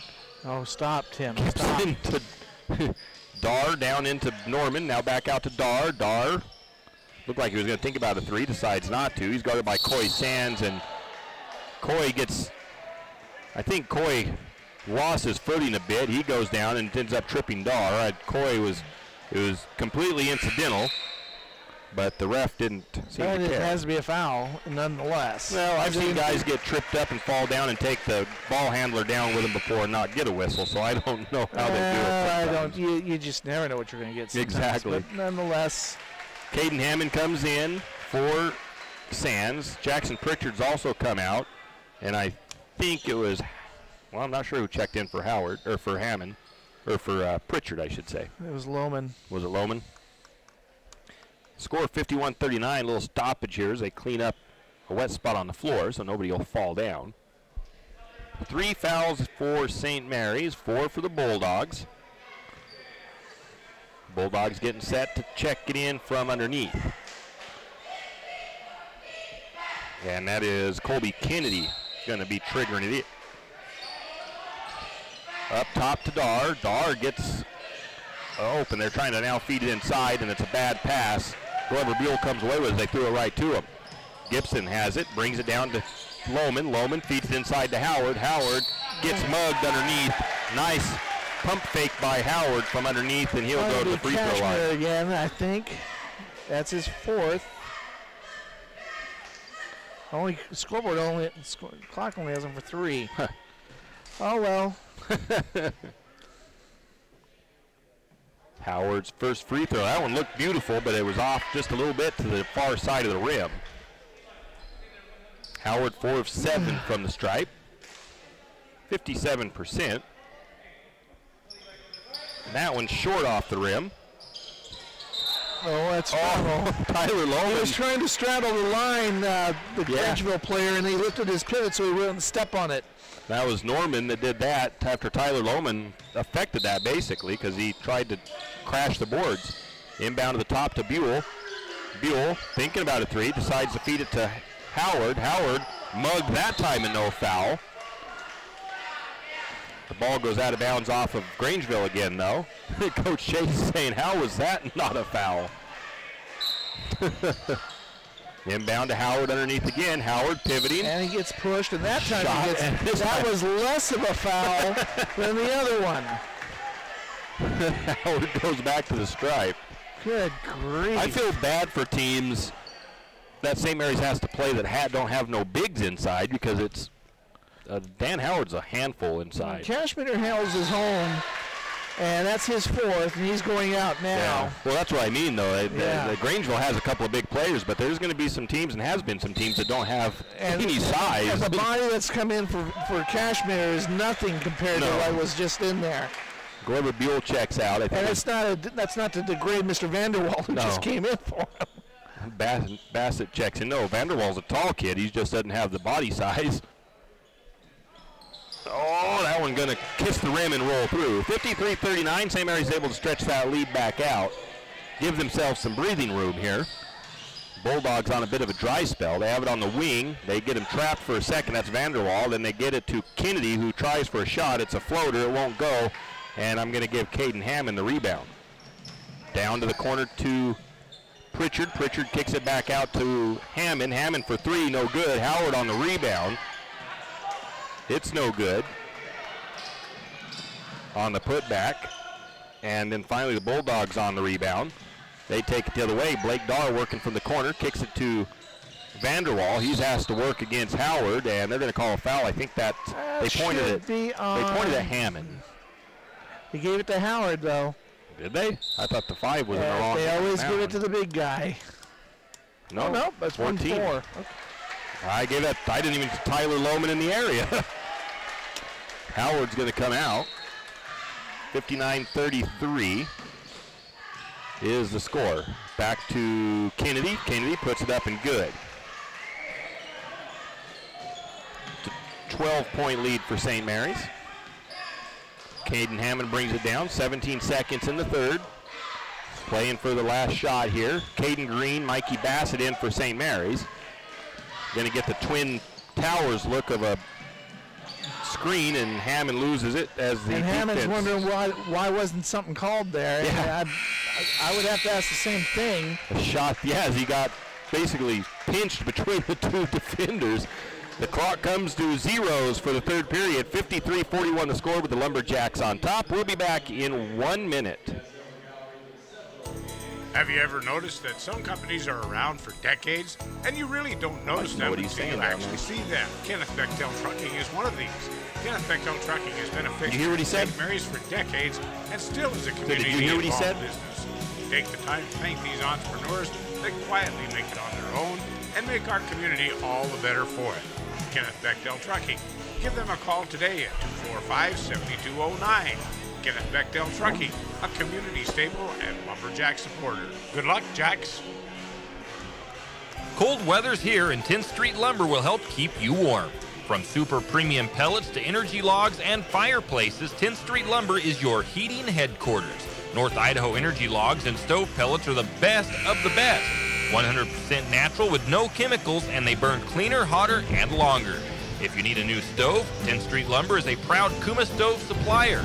Kuma wood stoves are made right here in Idaho and are some of the best on the market. 10th Street Lumber in St. Mary's. Stop by today. 10th Street Lumber located at 10th and Railroad Avenue in St. Mary's. During these cold...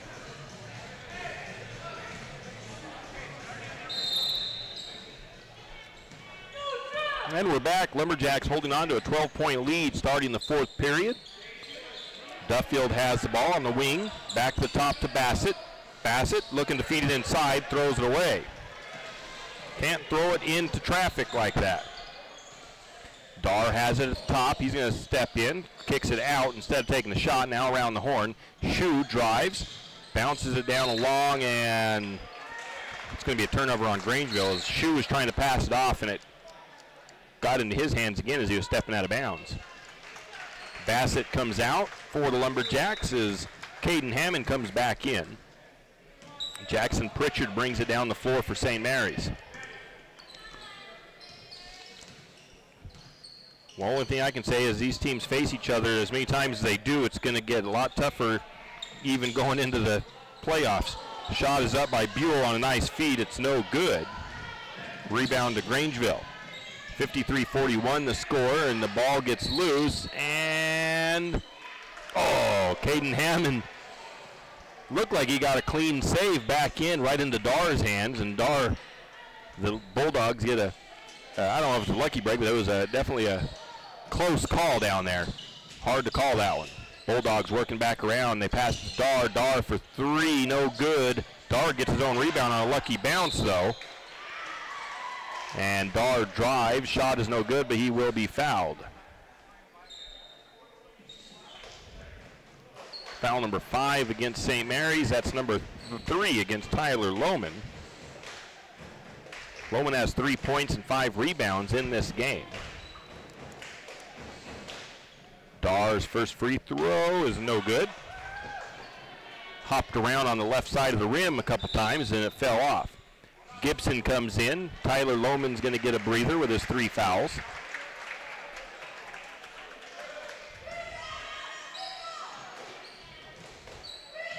Good solid minutes out of Tyler though, especially on the defensive side of things. Dar makes the second one. A lot of depth on that bench, Tim. That's good for them to have. 11-point lead for St. Mary's. Pritchard looking inside to Buell. It gets almost tipped away, and now we get I don't know about that. a late whistle for the travel on Glover Buell. Lumberjacks showing a little press. Now a full press as it's Kennedy. Kennedy cross court to Shoe, and a nice block by Duffield. Well, that's a late call. No, they called the foul against Grangeville. Oh, okay.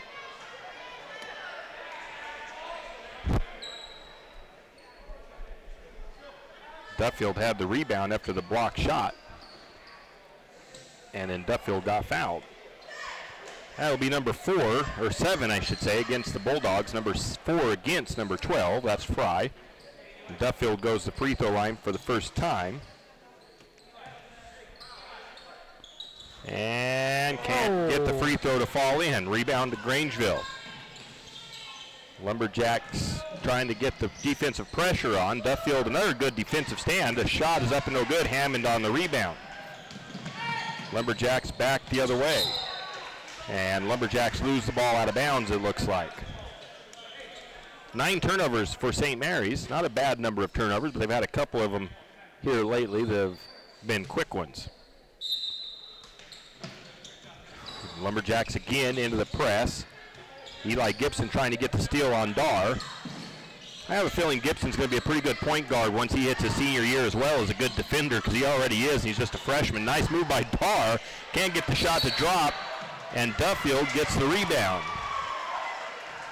And what do we get afterwards? A travel. I don't know how you call a travel when he just came down with the ball. Duffield's all smiles, though, as he comes off the floor as Howard goes in. I don't know if it's a sarcastic smile or a... I think the ref said a couple things that made him laugh a little bit and just kind of saying, my bad, I don't know. Inbound pass, three-pointer up by Hunter Shue is good. 53-45, the bucket's gone silent a little bit for St. Mary's now. Again, within 10. Yeah. Pritchard gets a free look at 3. Like that. Net. I don't know why the defender came off of him, but he did. You think you have scouted this team enough to know that you don't leave Pritchard open like that? Well, especially since you've already played him once. Bulldogs working back to the way. They get it to Shue. Shue hands it off to Kennedy. Kennedy works his way. Steps. Shot is partially blocked by St. Mary's. Offensive rebound, though, as Grangeville comes back away with it. Kennedy with another shot. It's no good. And another offensive rebound. Hammond had it for a second. The shot by Dar from 3 is in and out. Offensive board for Grangeville again, and Kennedy finally is able to put it in. Buell wasn't going to let him have that freebie. Kennedy puts it in with the foul. Whoa. I don't think he made it. I guess he did. Well, it says 47 up there. My score showed 48-50 already, but I backed mine back down to 47. The shot is in and out on the free throw. Gibson comes away with the rebound. And Lumberjacks go back down the floor. 5 minutes to go. Pritchard brings Dar off his feet. Now comes back the other way. Kicks it down to Buell. Buell's going to drive. He's going to look for an outlet. Oh, how? I would have to agree with you. I thought he traveled on that one. I think Glover got away with a big one on that one. Maybe it was a makeup for calling travel on Duffield on the other side. I don't know. Sure, we'll let that go. Woo. That one was a pretty blatant travel. I think this is the first time. Neither team has used a timeout, according to my numbers. That's the first timeout. Grangeville takes it. 58-47, St. Mary's. We'll be back in 30 seconds. Cold days of winter, Napa Auto Parts has all your vehicle needs. Diesel and gas additives, aerosol windshield de-icer, thermal-weight gas line antifreeze. Wow. All are Napa's Mac brand products. Antifreeze, CRC airline antifreeze, snowmobile oils and belts, and of course Napa brand batteries for autos to snowmobiles. So stop by Napa Auto Parts today for all your cold weather additive needs. And while you're there, get your windshield wipers changed by their knowledgeable staff. Napa Auto Parts. They're not just a parts store, they're your friends. Napa Auto Parts, St. Mary's. St. Mary's Realty is a St. Mary's icon. Why? Because they are a team. They work for you. And they've been a team for many years. Whether you are buying your first home, looking for a recreational cabin, or selling your current home, St. Mary's Realty puts their team on it for you. So stop in or give them a call today at 245-4502 and let their team be your team.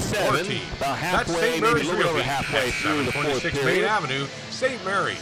Outdoor enthusiast. St. Mary's with 6 fouls, Grangeville with 7. Colby Kennedy will inbound for the Bulldogs.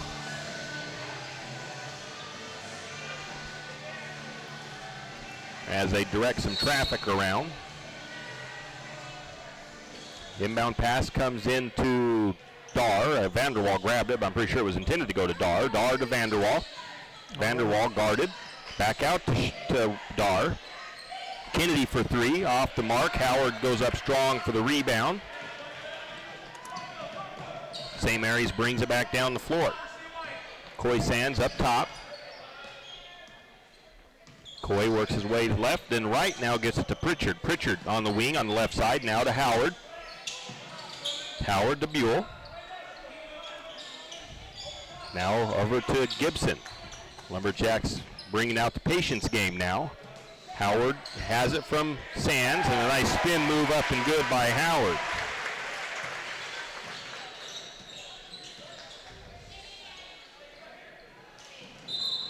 And back the other way, we get a travel called against the Bulldogs. Define for me travel.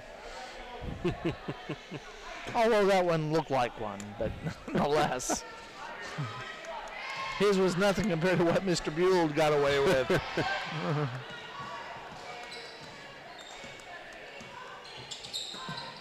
Howard has 10 points on the game.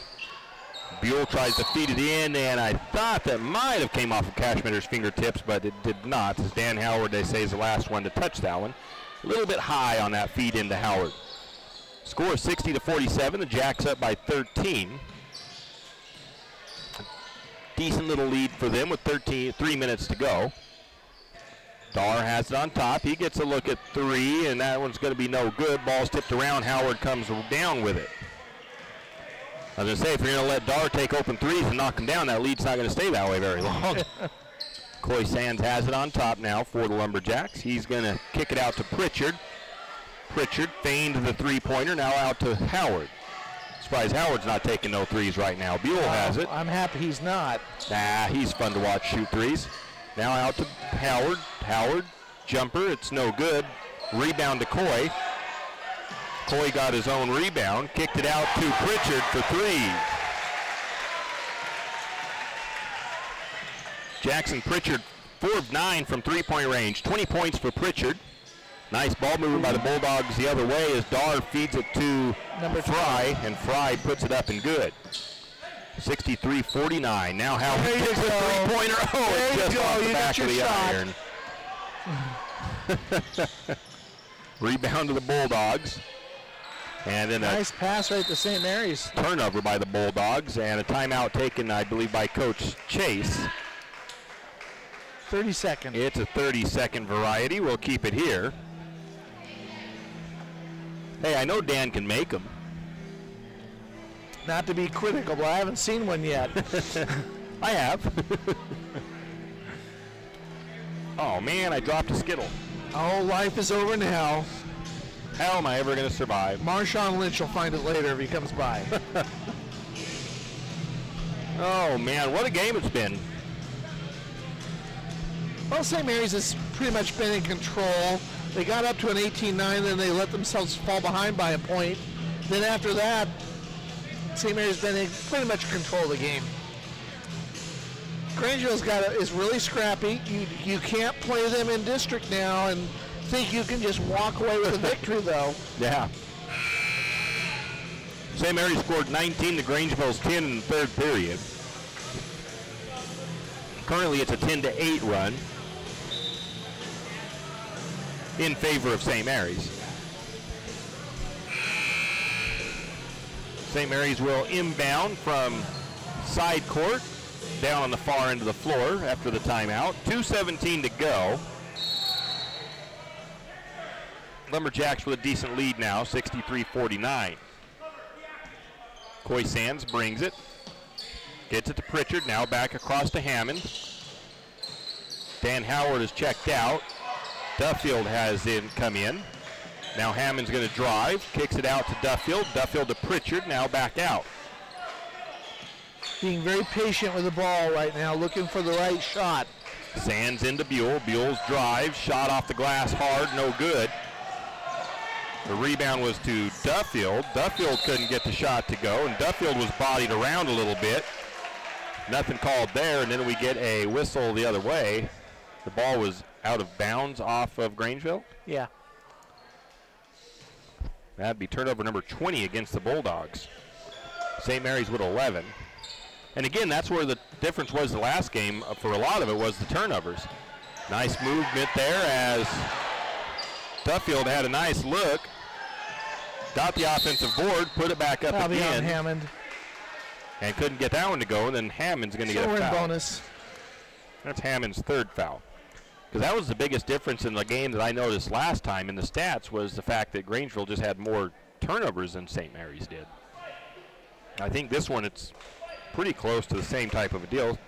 Grangeville or St. Mary's is shooting around 36% from the floor. Grangeville 51%, but Grangeville has turned the ball over 20 times.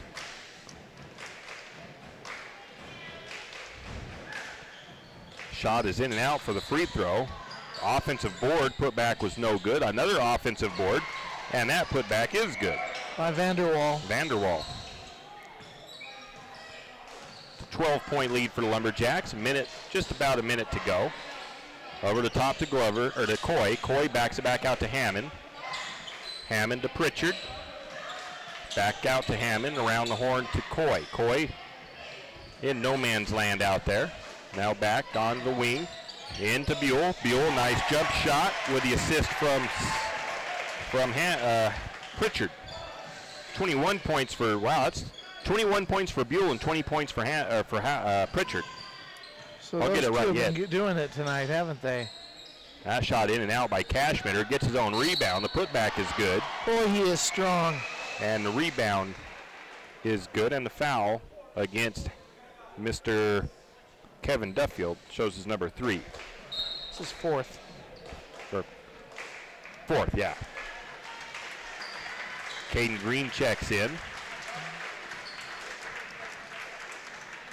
Duffield comes out as well.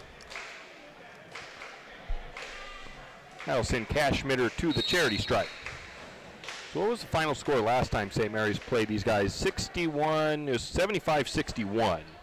Now we get a timeout taken by Grangeville. So the score not quite where it was. St. Mary's has got the 65 this time. About the same as it pertains to point differential. Point differential. There you go. I knew what I was saying. Yeah. Can you tell me how many point difference? I don't want to try. You want the calculator? I can get that out for you. I should bring one. There you go.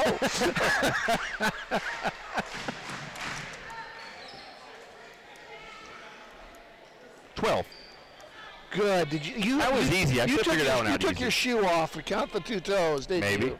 Well, we won't say because I can't smell. So. After the timeout, Cashmitter will go back to the free throw line, and now they'll shoot some free throws. He's got one shot after making the basket. Is that a full or a 30-second timeout? I don't know. Cashmitter misses.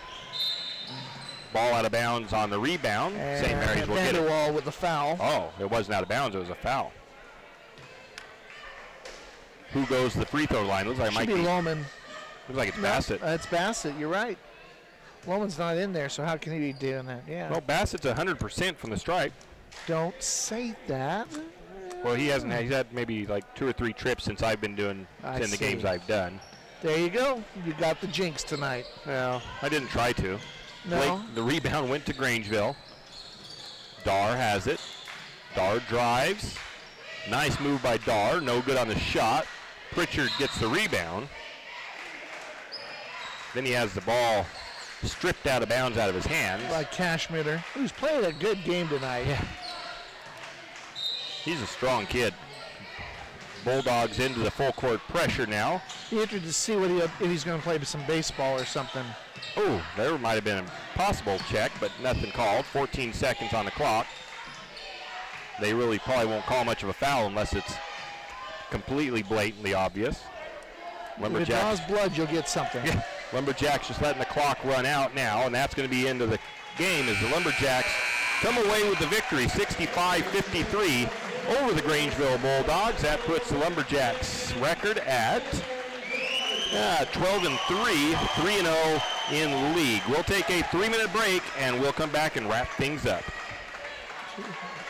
Is turn your dreams of adventure into reality with a Yamaha Wolverine 2-seat or new Wolverine X4 4-seat side-by-side at St. Mary's Saw and Cycle. Both are proven off-road capable, comfortable, and confidence-inspiring. With compact yet roomy designs and exclusive Ultramatic transmissions and on-command four-wheel drive systems. Visit St. Mary's Saw and Cycle. Yamaha Wolverine's proven off-road to help you realize your adventure. Always protect the environment. Wear your seatbelt, helmet, eye protection, and protective clothing. Read the owner's manual and product warning labels before operation. Here are some simple instructions on how to get a tax pro to prepare and file your 1040EZ completely free. Go to an H&R Block office and say, I'd like you to prepare and file my 1040EZ for free. Or make an appointment at hrblock.com. That's it. No more instructions needed. Pro Tax Prep for free. Get your taxes won. Return must be filed January 5th, 2018 and February 28th, 2018 at participating offices. Additional fees apply for EITC and other additional forms for state and local returns and if you select other products and services. OPTP number B13696. Is it 53? Why should you stop at 10th Street Superstop? Well, because Kenny's a nice guy. Actually, no. Never mind. Yes, Kenny is nice, but that's not the reason. You should stop at 10th Street Superstop for all your livestock feeds and pet feed needs. 10th Street Superstop carries all the top brands. Did I mention Kenny's a nice guy? Oh, and they also have a large assortment of snacks and beverages just for you. 10th Street Superstop for all your farm, garden, and hunger needs. And by the way, Kenny's really a nice guy. 10th Street Superstop in St. Mary's. Just because. Those are two very powerful words that can rekindle any spirit. Just because can move mountains and reignite the heart. It doesn't have to be a birthday, an anniversary, or even Christmas to show that special someone in your life just how much you really do care. Show them with a piece of jewelry from Saks, from simple diamond earrings to a beautiful new purse. And do it just because. It's an occasion all its own, with its own unique meaning. Visit Saks for fine jewelry, fashion jewelry, sunglasses, and more. That's Saks on Main Street in St. Mary's, open 10 to 6. Have you scheduled your Medicare wellness visit? Benoit Community Hospital is here to help. If you've had Medicare Part B for longer than 12 months, you can get this visit to develop or update a personalized prevention health plan. The best part is, you pay nothing for yearly Medicare wellness visits. Call 245-2591 today to take advantage of your Medicare wellness benefits. The St. Mary's Family Medicine Office is open Monday through Friday, 8 a.m. to 5 p.m. Call 245-2591. Looking for that perfect shot of your athlete in action? Always too busy cheering them on to take your own? Check out Michelle Davenport of MD Photography. MD Photography specializes in catching that perfect action shot. Whether it's high school, middle school, or somewhere in between, MD Photography is the photographer of choice. Composites, action shots, and special one-of-a-kind projects, MD Photography does it. Check out MD Photography on Facebook or give her a call at 582-1586. That's MD Photography, 582-1586. MD Photography, catching your athletes in action. Winter is in full force, and Timber Country and the Country Fair invite you in out of the cold to check out their winter sale deals. Need some new winter boots or gloves? How does 20% off sound? Maybe a new jacket. 40 or 50% off sounds great. Those deals and more at Timber Country and Country Fair on Main Street in St. Mary's. There's more than clothes as well. Sports apparel, hunting gear, toys, sleds, and more at Timber Country and the Country Fair in St. Mary's. Stop by today.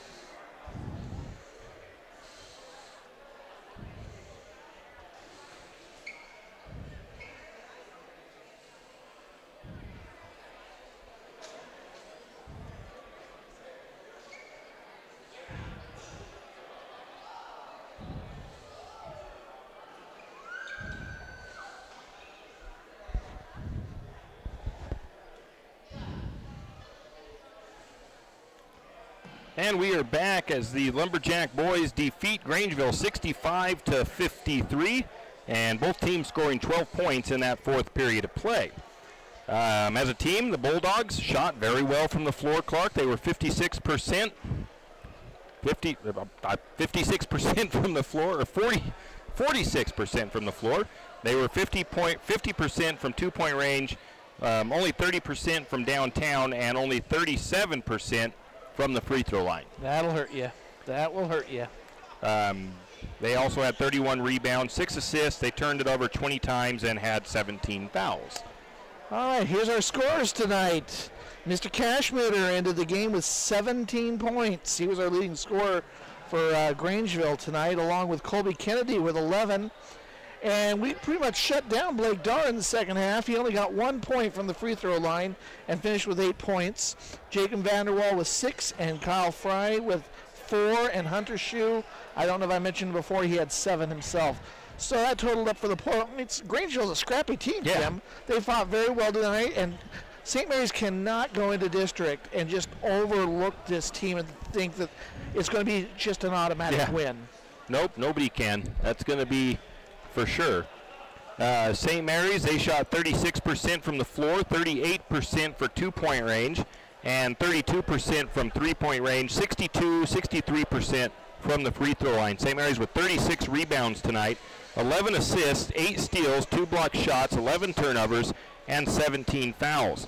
Individually, 3 Lumberjacks in double digits. Glover Buell finished with 21. Jackson Pritchard had 20, and Dan Howard had 10. And that's pretty much all the points except for Kevin Duffield with 6, Coy Sands with 5, and Tyler Lohman with 3. Dan Howard 1 rebound shy of a double-double, which I could have missed one. He may have even had a double-double. He had 9 rebounds. Glover Buell had 5, and Tyler Lohman had 5. Duffield had 6. Assists, 4 to Jackson Pritchard, 5 to Tyler Lohman. 4 assists to Pritchard, 3 to Coy Sands, I should say. And steals, Pritchard ended up with 3 steals. He led the team in steals tonight as well. So that is a look at the game. I think I'm not sure who the next game is. There's a couple of games next week. I know they're going to play Sandpoint next week for a makeup game.